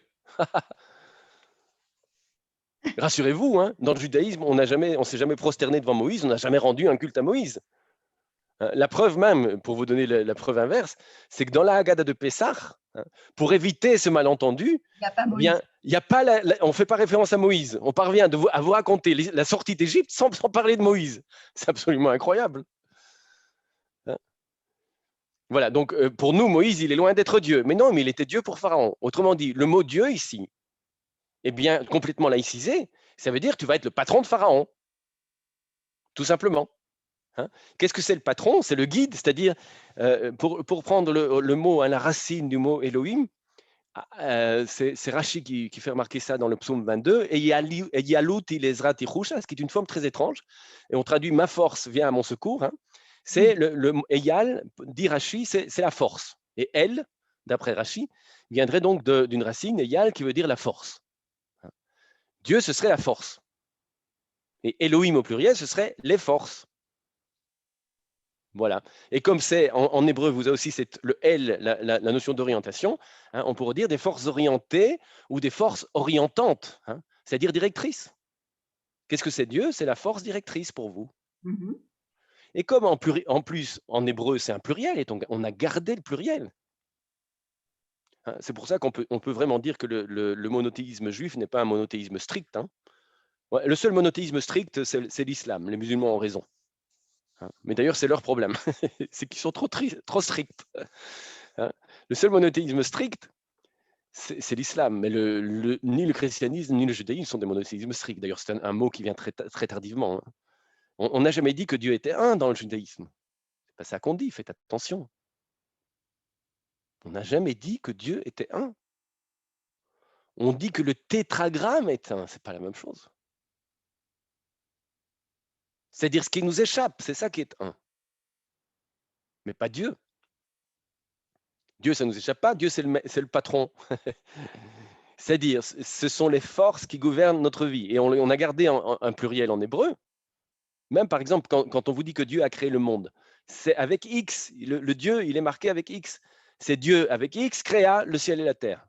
C'est un pluriel qui se conjugue au singulier. Mais on garde le pluriel, alors qu'on aurait pu enlever le pluriel. On aurait pu mettre à la place, si vraiment on avait été un monothéisme conséquent et strict, on aurait pu être Eloah ou El. Bereshit bara Eloah et Hashamayim et Haaretz. Ou Bereshit bara Ha'el ou El et Hashamayim et Haaretz. Mais on a gardé Bereshit bara Elohim, qui est un pluriel, et Hashamayim et Haaretz. Donc ce sont les forces au pluriel. Voilà. Mais vous retombez maintenant chez les kabbalistes. Elohim au pluriel, parce que vous avez 10 forces, 10 noms de Dieu. Il y a une pluralité aussi. Et jamais une seule. Dire que Dieu est un, c'est une hérésie dans le judaïsme. Pourquoi? Mais c'est parce que vous êtes camé à Dieu alors. C'est ça que ça veut dire. Si vous dites qu'il n'y a qu'un seul Dieu dans le judaïsme, ça veut dire que vous êtes un drogué de Dieu. J'ai besoin de force, mais de forces multiples. Si dans ma vie, il n'y a qu'une seule force qui compte, je ne sais pas moi, le vin, et je me nourris de vin, ben je vais être un alcoolique. Seulement le vin me donne de la force. Mais non, le matin, c'est le café, à midi, c'est un bon repas, l'après-midi, c'est une balade à pied, ça, c'est ma force. Une bonne sieste aussi. L'exercice physique, c'est ma force qui me donne la force. Une bonne lecture, ça me donne de la force. D'accord? Mes forces sont multiples. Si je suis bloqué sur une seule force, mais je suis complètement camé. C'est une maladie. Comment traduit-on le 1, alors le Echad? Enfin, moi, je dis un, c'est peut-être pas ça. Ben on dit donc pas que c'est Dieu qui est un. Non, on dit Dieu est pluriel. On dit que c'est la transcendance qui est une. Ah. Et quand on dit qu'elle est une, on ne sait pas ce que ça veut dire. C'est ce que disent les commentateurs. Une, ça veut dire au-delà de ce qu'on peut penser. Pourquoi? Parce que nous, on pense par deux. Moi, 1, ça n'a pas de sens s'il n'y a pas le chiffre 2 après, ou 0 avant. Autrement dit, je ne pense pas le 1 pour lui-même, je le pense dans une série. Mais donc, ce n'est pas le 1 dont on nous parle dans la Bible ici. C'est ce que disent les commentateurs. Le 1 dont il est question, ça veut dire ce que nulle pensée ne peut appréhender. Parce que je ne sais pas ce que c'est l'un infini. Je connais les 1 relatifs, le 1 mathématique, le 1 sémantique, etc.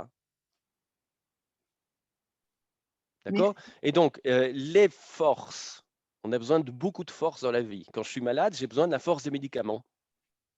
Mais si je prends des médicaments quand je ne suis pas malade, je me rends malade en prenant les médicaments. Donc, il n'y a pas une seule force, il y a beaucoup de forces. Et en fonction de mes besoins, ben, je sers telle ou telle autre force. Hein.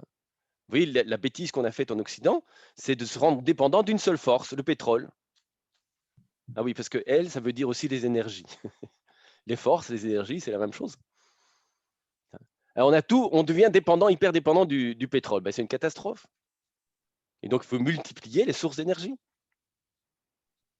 Il faut multiplier les forces dont vous dépendez en fonction des besoins que vous avez.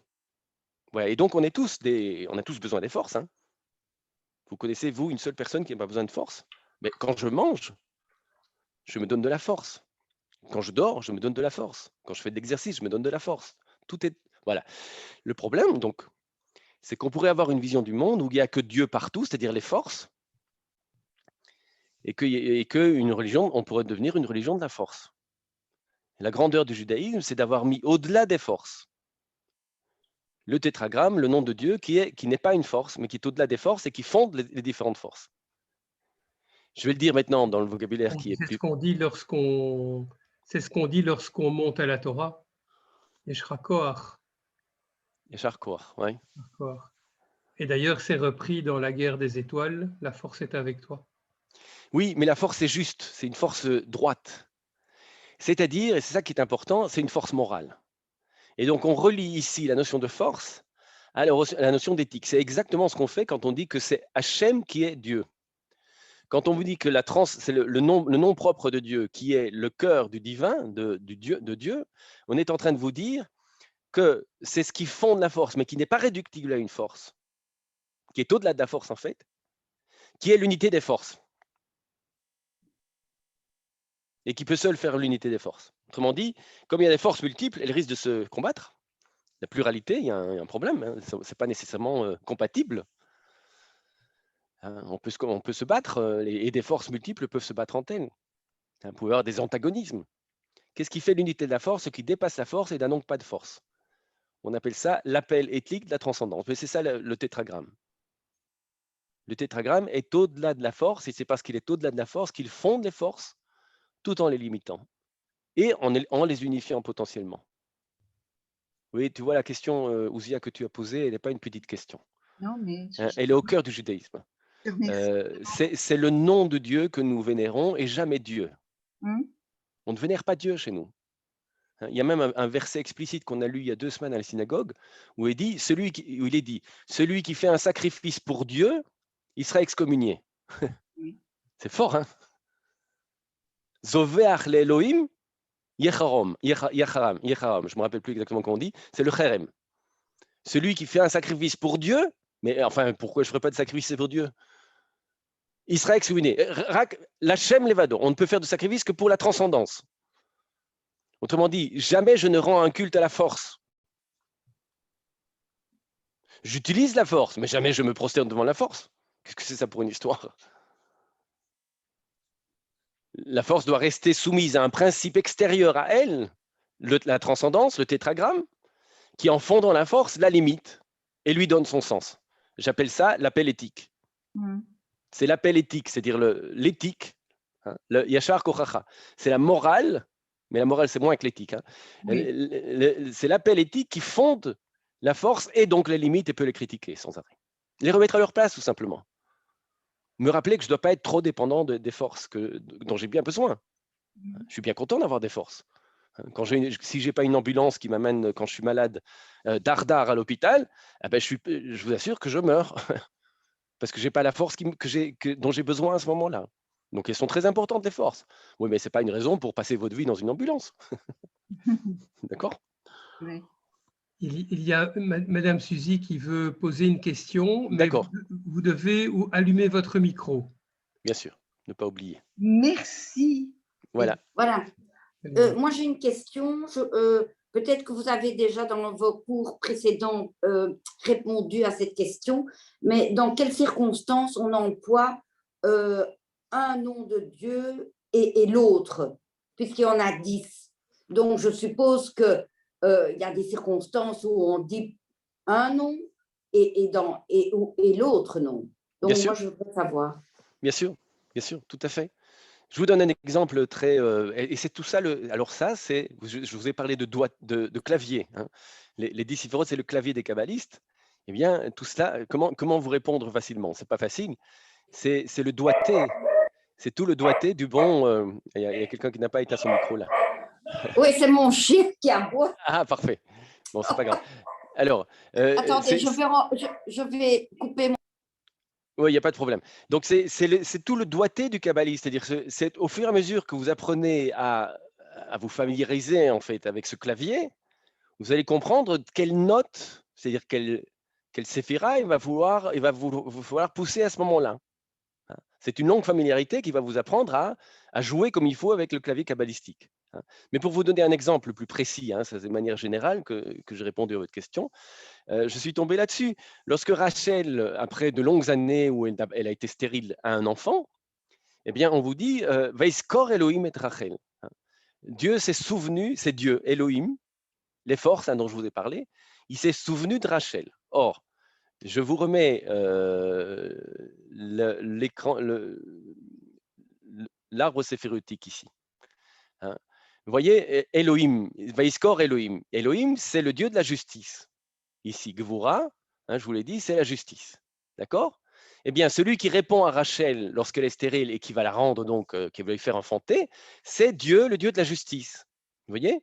Pourquoi? Mais parce que ce n'est que justice qu'après tout ce qu'elle a vécu, que Rachel elle ait un enfant.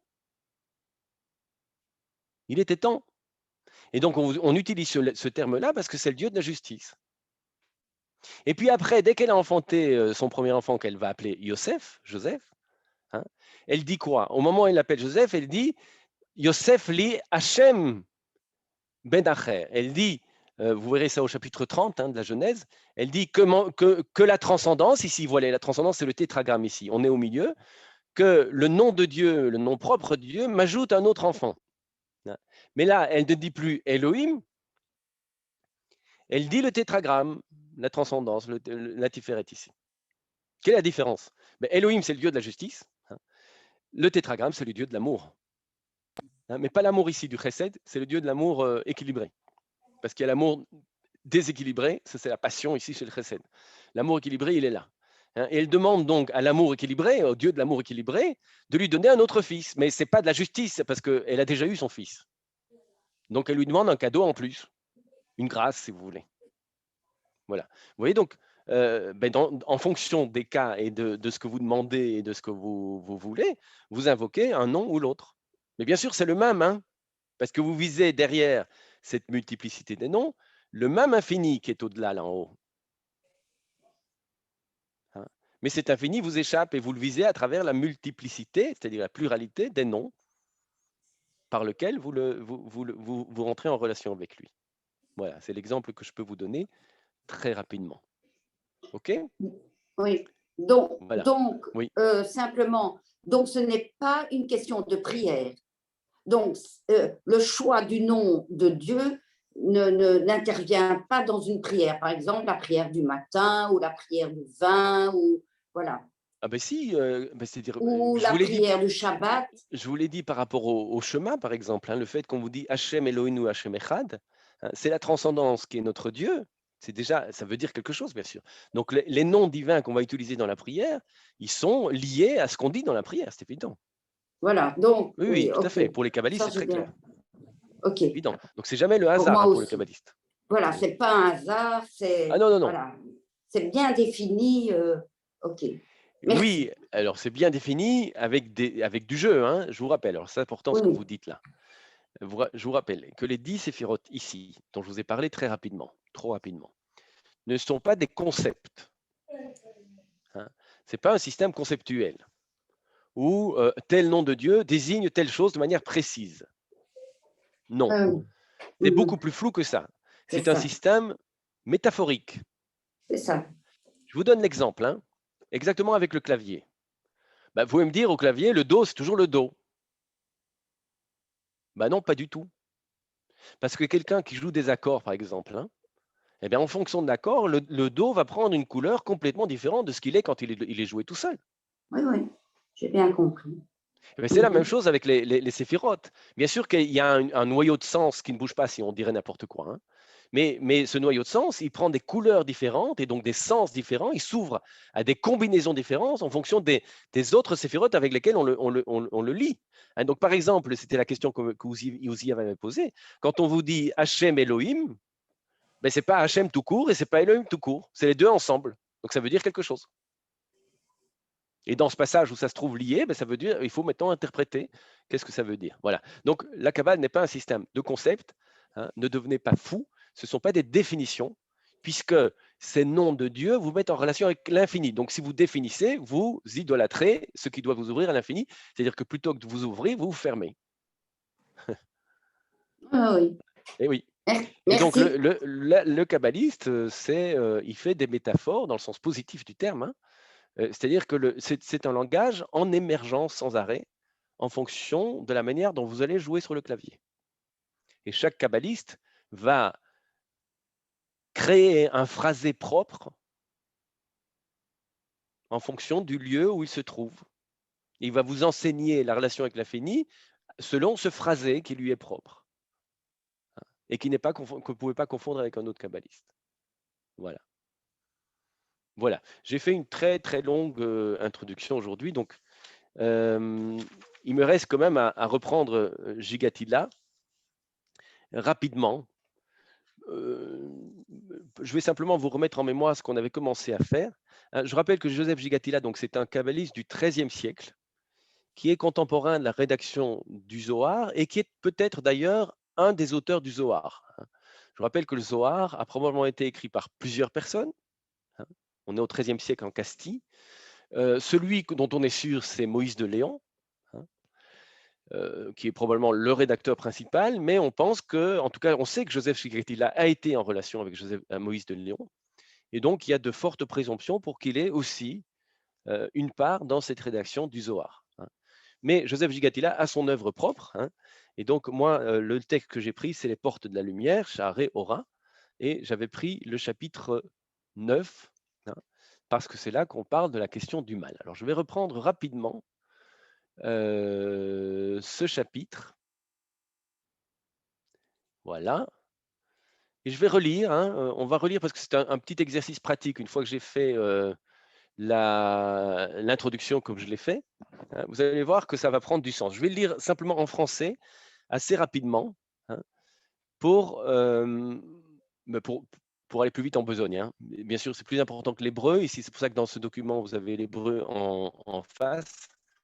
Mais je vais le lire ici en français. Voilà. Le neuvième des noms. Le neuvième des noms par le bas.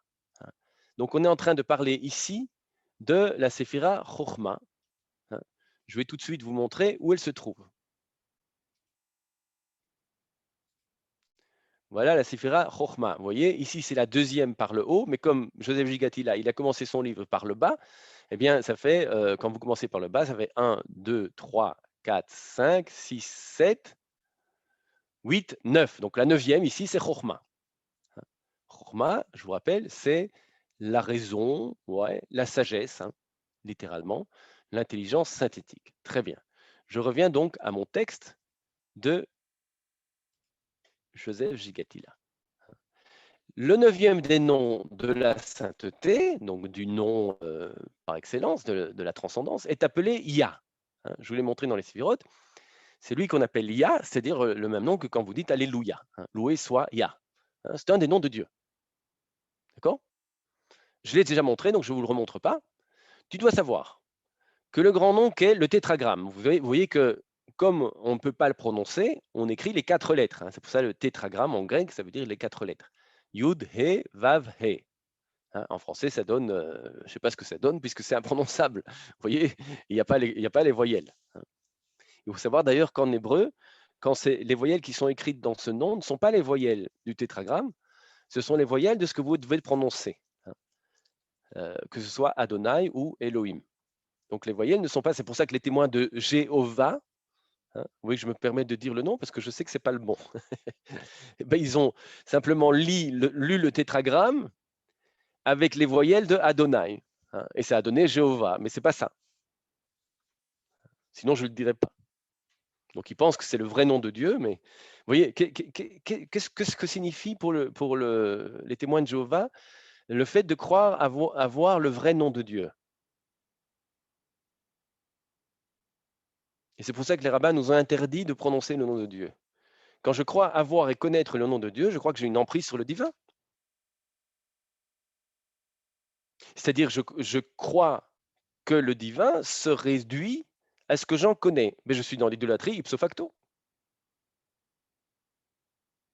Si le divin correspond à la représentation que j'en ai, ben c'est exactement ça l'idolâtrie. Je vais vous dire ça d'une autre manière. Quand vous êtes en relation avec quelqu'un, si vous pensez que la personne que vous avez en face de vous correspond à l'idée que vous en avez, ben il n'y a plus de relation. Vous êtes fermé sur vous-même, vous n'êtes plus en relation avec la personne, vous avez cassé la relation. Et c'est pour ça que dans un couple, quand l'un dit à l'autre « Ah, je te connais, toi », c'est une catastrophe, parce que ça veut dire qu'il a fait le tour de l'autre, que l'autre ne peut plus le surprendre. Mais c'est de la folie.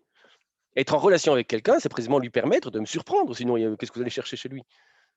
Vous avez fait le tour, c'est-à-dire que vous avez réduit l'autre à ce que vous avez dans la tête. Mais quelle violence! Et cette violence, elle est à l'œuvre. Quand vous avez deux personnes qui, l'une se permet de couper la parole à l'autre, par exemple, dans une relation. Bah, c'est la preuve qu'elle n'a même plus besoin de l'écouter, elle sait ce qu'elle va dire. Mais ça veut dire qu'elle est dans la violence, elle est dans le déni de la vérité de l'autre. Elle pense savoir déjà ce qu'elle va dire avant qu'elle l'ait dit. Mais qu'est-ce que c'est ça pour une histoire? Mais c'est la même chose avec le nom divin. De la même manière que dans les relations humaines, si je pense que l'autre correspond à la représentation que j'en ai, j'ai coupé la relation. Mais de la même manière avec le divin, quand je pense que Dieu correspond à l'image que j'en ai, à la représentation que je m'en suis faite, ou à la religion que j'en ai, c'est la même chose, eh bien, immédiatement, je suis idolâtre. C'est-à-dire que j'ai coupé la relation, en fait. D'où l'interdiction par les rabbins de prononcer le nom de je ne sais pas quoi. Vous voyez, je ne peux même pas vous dire. Il est interdit de prononcer le tétragramme. Pourquoi? Parce qu'il est complètement au-delà de toute prononciation possible. Et vous voyez, quand je lis le texte biblique, donc ça veut dire que dès que je rencontre le tétragramme, il y a un trou dans le texte. Je ne maîtriserai jamais complètement ce texte. Il est toujours au-delà de ce que je peux en faire et de ce que je peux en maîtriser. Et donc le texte biblique, grâce à Dieu, ne se résume à aucune des interprétations, aucun système religieux qu'on peut en faire. Il est toujours au-delà. Il continue de nous interpeller parce qu'il est au-delà. Voilà. Donc, je reprends la phrase. Le neuvième des noms de la sainteté est appelé Ya. Tu dois savoir que le grand nom qu'est le tétragramme, les 4 lettres, béni est-il, pas soit-il, béni est-il, est appelé Shem Amiyuchad. C'est-à-dire que c'est le secret de l'unicité des 10 séphirotes. Parce que Shem Amiyuchad, ça peut vouloir dire deux choses en hébreu. Le nom spécial, mais aussi le nom unificateur. D'accord? Et donc, le tétragramme est appelé le nom spécial parce qu'il va unifier tous les autres noms de Dieu. Autrement dit, le tétragramme, c'est le nom par excellence de Dieu. C'est ce qu'il est en train de vous dire. On le sait dans l'épisode du buisson ardent, quand Moïse demande le nom propre de Dieu, c'est là à ce moment-là qu'il révèle le tétragramme, si vous voulez. Donc on sait bien que c'est son nom propre, le nom par excellence. Oui, mais on ne savait pas pourquoi. Maintenant, on sait pourquoi. Parce qu'en fait, c'est lui qui unifie toutes les nominations possibles de Dieu, mais qui leur échappe, puisqu'il est au-delà. Et donc, on ne peut pas le prononcer. Donc, c'est le nom spécial, le nom unificateur, c'est-à-dire que c'est le secret de l'unicité des 10 séphirotes, tout ensemble. Autrement dit, le tétragramme rassemble en lui les 10 séphirotes, les 10 noms de Dieu. Il est l'unification possible des 10 noms de Dieu. Il est l'unification possible de la pluralité. Ça ne veut pas dire, bien sûr, comprenez, qu'il nie la pluralité, mais ça veut dire qu'il la rassemble. Voilà. Et nous avons déjà expliqué que les 2 premières séphirotes sont contenues dans la lettre Yod du nom ineffable. Le crochet, ça c'est mal traduit. Mettez la pointe du Yod, vous avez le Yud qui est comme ça, il a une petite pointe, quand vous connaissez le Yud. La pointe du Yud, donc ce n'est pas la lettre elle-même, qui est le secret de Keter, c'est la première séphira, la séphira de la couronne, du désir, de la volonté. Et la base du Yod, ce n'est pas la base du Yod, il faut dire le corps du Yod, le corps de la lettre, le secret de Chochma, la deuxième séphira. Autrement dit, la première lettre du tétragramme, vous avez 4 lettres, le Yud, He, Vav, He, mais la première lettre, elle correspond au deux premières séphirotes. D'accord? Et la troisième séphira, qui s'unifie avec les deux premières, hein, c'est le secret de Bina, la troisième séphira, contenu dans le secret du premier et du nom. Hein. Autrement dit, la première lettre du nom, le Yud, rassemble les deux premières séphirotes, Keter et Chochma. Et la deuxième lettre du nom rassemble la troisième séphira, qui est Bina. Il se trouve donc que les deux premières lettres du nom contiennent les trois premières séphirotes supérieures. Je lis très vite, hein, je vais revenir pour vous expliquer, ne vous en faites pas, on avait déjà expliqué ça, donc. Et je vais vous le remontrer sur le tableau. Mais je lis d'abord, et puis je reviens ensuite au tableau. Et la lettre Vav, la troisième lettre du tétragramme, hein, je vous rappelle, le tétragramme, il est ici, il y a le Yud, première lettre, le He, on en a parlé, le Yud, c'est les deux premières séphirotes, Keter, Chochma, le He, c'est la troisième séphira, le Bina, le Vav, voilà le Vav, il est là, hein, et la lettre Vav du nom contient 6 séphirotes. Les 6 séphirotes après. 3 dans la moitié supérieure de la lettre, Vav, ce sont Gedula, la quatrième séphira, Gvura, la cinquième, et Tiferet, la sixième. Et 3 dans la moitié inférieure de la lettre Vav, et ce sont Netzach, hein, la septième, Od, la huitième, et Yesod, la neuvième. Et enfin, donc on a déjà les 9 premières séphiras avec les 3 premières lettres, et la dernière séphira du nom, hein, qui est la 10e, est contenue dans la lettre du nom, qui est la lettre He, la dernière lettre du nom qui est He, le 4e He. Voilà. OK? Je vous montre ça maintenant sur le tableau pour vous donner corps à ce que je viens de dire, hein, parce que c'est un peu abstrait quand on le lit comme ça dans le texte. Mais vous voyez que pour le kabbaliste, il faut avoir en tête les séphirotes, hein, parce que sinon vous ne comprenez pas de quoi il parle. Voilà. Il vous a dit ici que le nom divin, la première lettre du tétragramme, hein, le tétragramme il est ici, il y a 4 lettres, le Yud et Vav. La première est le Yud, eh bien la pointe du Yud, elle correspond à la première séphira, le Keter, la volonté. Et le corps du Yud, elle correspond à la Chochma, la deuxième séphira, la sagesse. Puis la deuxième lettre, c'est le He, elle correspond à la Bina. La lettre Vav, qui correspond au nombre 6 en hébreu, eh bien, elle contient les 6 séphirotes d'ici du milieu, c'est-à-dire Chesed, Gvura, Tiferet, Netzach, Od et Yesod. Donc les 6 séphirotes sont rassemblés dans la troisième lettre. Et la quatrième lettre, elle correspond à la 10e séphira. Voilà. Et donc le kabbaliste, il vous a fait entendre ici que dans la Kabbale, on ne vous parle que d'une seule chose. On ne vous parle que du nom de Dieu. Rien d'autre. Et non pas le nom de Dieu, le nom du tétragramme. C'est-à-dire le nom imprononçable. La Kabbale ne vous enseigne qu'une seule chose, c'est pourquoi le nom de l'infini est imprononçable. C'est tout ce qu'elle vous dit. Pourquoi est-ce qu'il est imprononçable? Parce que c'est une relation vivante. Et une relation vivante n'est jamais terminée. Elle vous le relance sans arrêt vers vous-même. C'est un va-et-vient. Et donc, vous ne pouvez pas la figer dans une dénomination définitive que vous maîtriseriez. Parce que si vous maîtrisez la relation, il n'y a plus de relation. Et je suis en train de vous dire ici que l'arbre des Siphiroth est en fait, et la Kabbale donc n'enseigne qu'une seule chose, la restauration de l'arbre du connaître bien et mal. Parce que manger du connaître bien et mal, je ne l'ai pas dit peut-être ici dans ce cours-ci, mais je le répète très rapidement, c'est manger de la relation. Et manger de la relation avec autrui, c'est s'approprier la relation de manière violente. C'est la violence dans la relation. Le kabbaliste veut vous apprendre à restaurer une relation de paix, d'alliance, de justice, d'amour, etc. Il veut restaurer la relation à l'infini et donc aussi la relation à autrui. Comment il le fait? Avec le nom de Dieu qui est imprononçable. C'est-à-dire que la relation que vous nouez avec d'autres et avec l'infini est toujours au-delà de vous. Vous ne la maîtriserez jamais. Le kabbaliste vous enseigne à devenir humble dans toutes les relations que vous avez et à savoir que vous n'occupez pas l'autre côté de la relation. C'est la chose la plus difficile à apprendre dans la vie.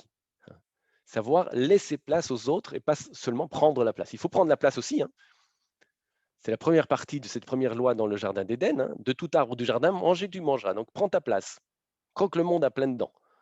Mais de l'arbre du connaître, tu n'en mangeras pas, parce que tu dois laisser la place aussi. Face à l'autre, face à la relation. Voilà. Et l'arbre des Siphiroth vous enseigne la relation, tout simplement. Et maintenant, comment se fait-il? Voilà la question que Gigatila va poser et que nous poserons désormais la prochaine fois. Hein. Comment se fait-il que cette relation qui devrait se passer dans la paix et le respect a échoué et est devenue une relation de violence? Comment se fait-il qu'il y a le mal dans le monde et que ça tourne mal et plutôt que d'avoir une relation qui est bien construite, saine et sainte, eh bien, on est dans une relation où l'un s'empare de l'autre, relation d'idolâtrie en fait, relation de violence. Voilà. Comment se fait-il que l'histoire humaine tourne à ce point mal? C'est la grande question qu'on va se poser avec Gigatila. Mais cela, c'est pour la prochaine fois. Je suis ouvert à vos questions, si vous en avez. Je peux te demander, tu traduis bien et mal. Oui. Est-ce qu'on peut traduire par bon et mauvais?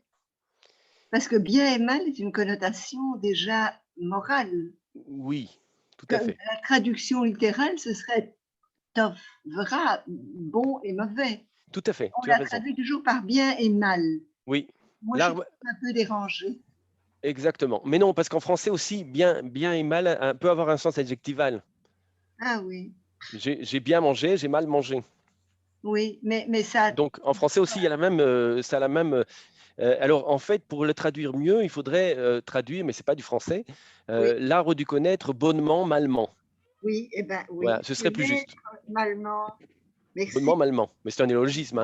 Hein. Mais pour faire comprendre la fonction ici adjectivale, hein, c'est un adjectif du verbe, donc un adverbe. Oui. C'est-à-dire que ici, c'est dans la relation que la question du est-ce que je vais vers le bien ou vers le mal se pose.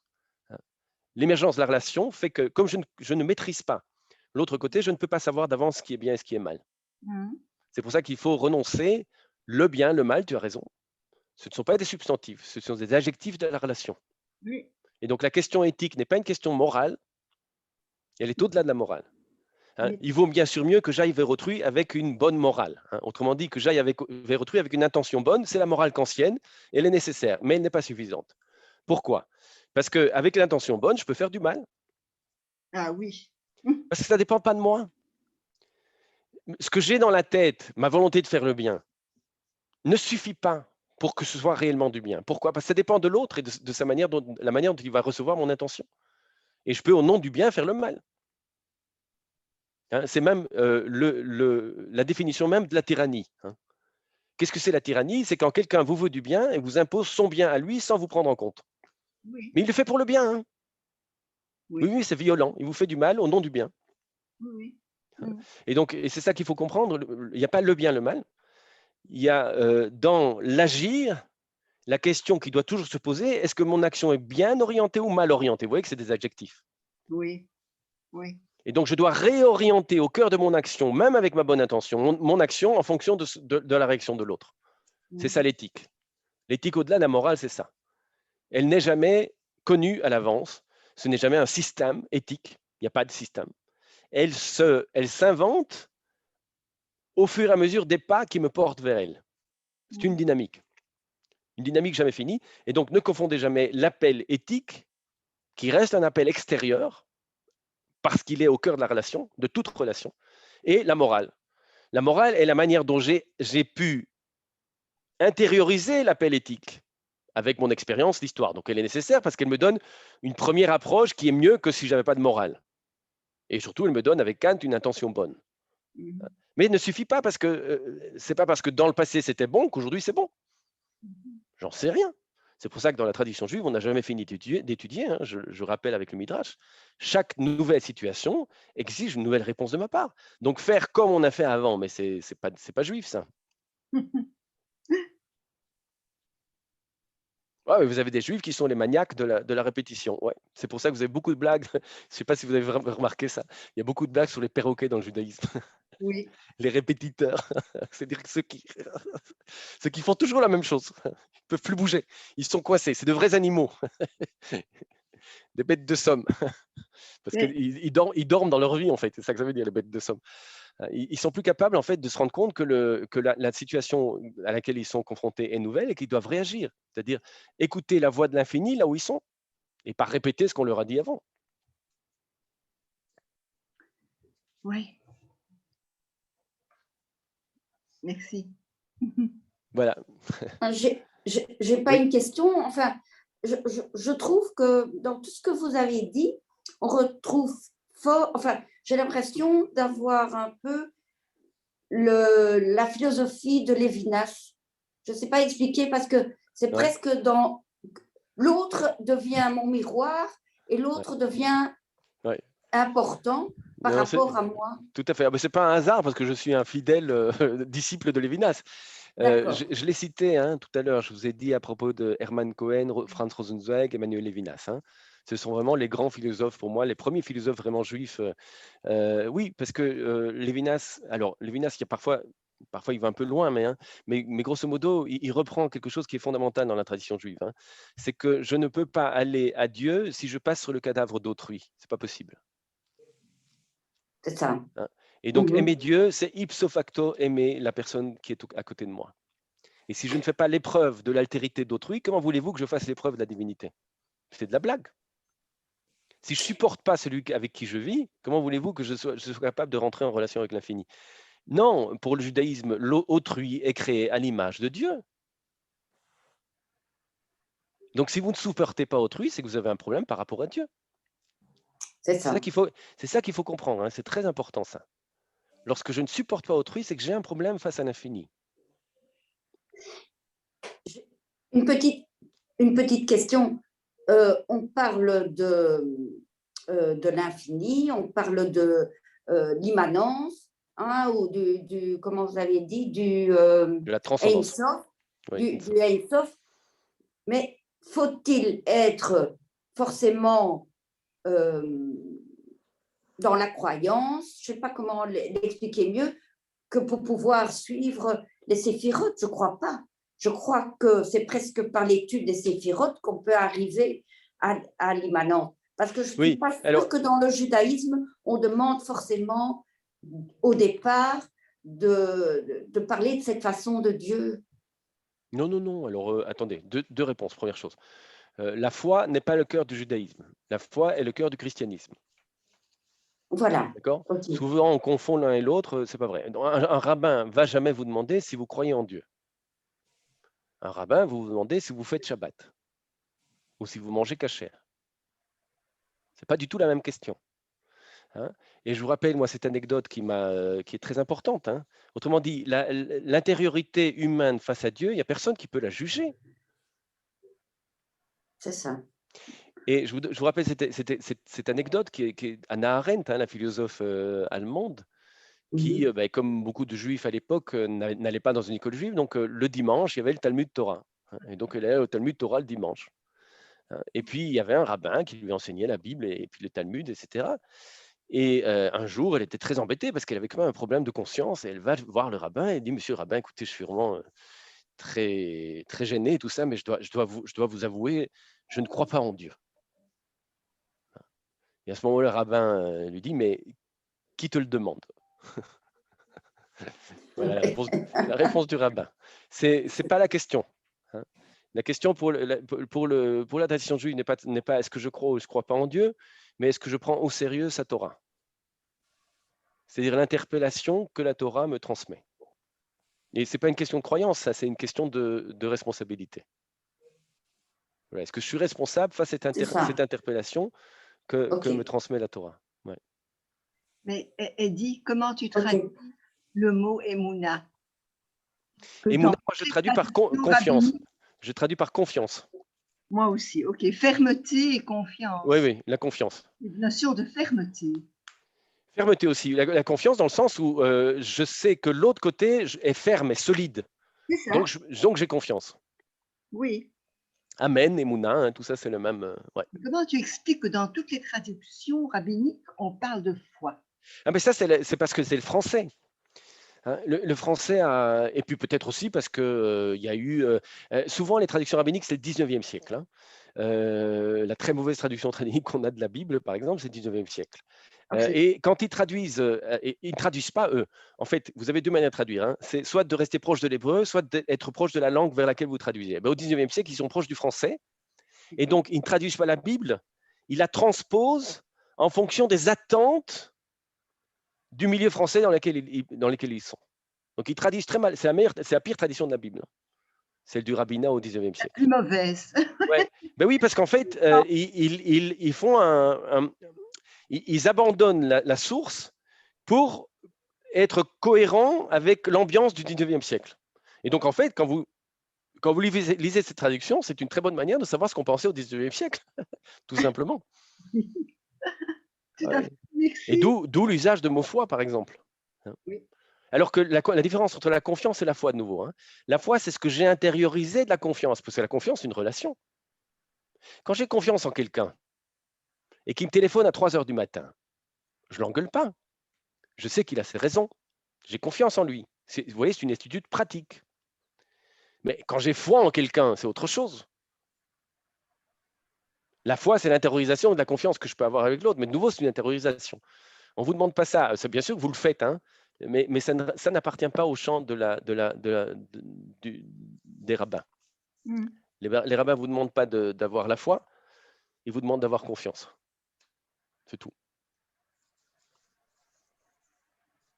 Ces mots ne sont pas vains, c'est ça que ça veut dire, la confiance. Les mots qu'on vous apprend, l'étude qu'on vous enseigne, ce n'est pas vain. On vous enseigne vraiment quelque chose. Mm. C'est la confiance. Merci. Ça construit Merci. en vous et autour de vous quelque chose. Merci, Edith. Merci beaucoup. Voilà. Mais s'il n'y a plus de questions... C'est à bonne heure. Mais s'il n'y a plus de questions, on se voit, je crois, dans un mois, à peu près.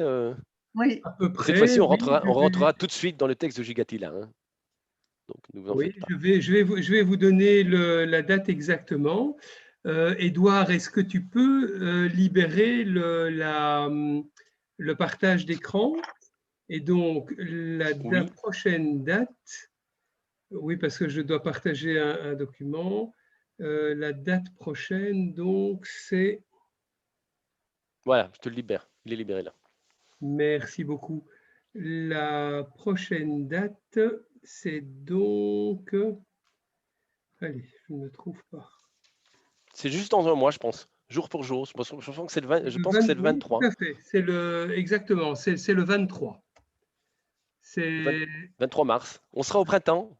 Quelle joie. Absolument, absolument, absolument. Et donc, voilà, je vous partage le document avec le numéro de compte de la Maison de la Culture Juive, Liban. Éventuellement, vous pouvez aussi faire un paiement par PayPal. Ici, maison de la culture juive@hotmail.com, c'est d'ailleurs notre mail. Édouard, encore un grand merci. C'était vraiment extraordinaire. Merci, très intéressant. Nous sommes impatients de la suite. Très bien. De retrouver le mois prochain. Merci à vous. C'est sympa de vous voir. Pour avoir le texte. Oui. Tu as dit que dans le bas, on va trouver... Pour avoir le texte, c'est très simple. Vous allez sur le site. Vous allez sur l'événement d'aujourd'hui. Oui. Dans le bas du texte, c'est là-bas, oui. Il y a donc des liens. Et un des liens, c'est le texte. Et d'ailleurs, pour le mois prochain, je vais mettre dans l'annonce de la conférence, je vais de nouveau mettre le texte, mais je vais mettre en plus un lien vers la conférence que nous avons eue aujourd'hui.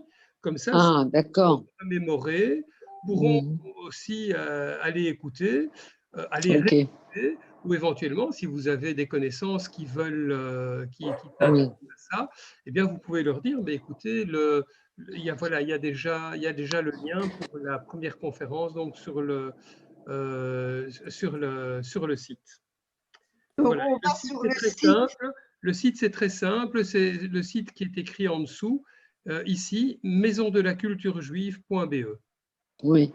Une question, la conférence sera mise quand sur le lien? Alors, je vais essayer de le faire ce soir, sinon ce sera fait au plus tard pour demain matin. Ah, d'accord, ok, pour savoir. Ok. Voilà. D'accord. Très bien. Généralement, les conférences durent combien de temps? 1h30? Oui. Là, on est 1h30, puis là, on a eu un petit peu plus. Ah, d'accord, ok. Voilà, Ouais. parce qu'Edouard Ok, est très je ne savais courageux. pas. Il nous a Très bien. gratifié d'un peu plus de temps, parce que sinon, c'est quand même assez dense. Oui, ok. Très Un bien, c'était grand super. merci à Luc et à Heidi, Bah, Merci. surtout à Eddy, surtout à Eddy. à tous les deux. Merci beaucoup. Merci. Merci, bonne. Merci. Bon pour Merci, c'était Heidi. formidable. Excusez-moi, j'ai Merci. encore une petite annonce. Nous avons parlé tout à l'heure de Lévinas. Et donc, voilà, je peux vous annoncer que lui Ah oui. va nous faire encore une série de conférences sur Lévinas les mercredis matins, probablement au mois d'avril, mais je dois encore fixer ça avec lui. Très bien. Ok. Super. Ok. Je vous Merci. remercie. Génial. Merci. Super. Merci Merci. beaucoup. Au revoir. Au revoir. Au revoir. Au revoir. Merci. Merci. Quitter.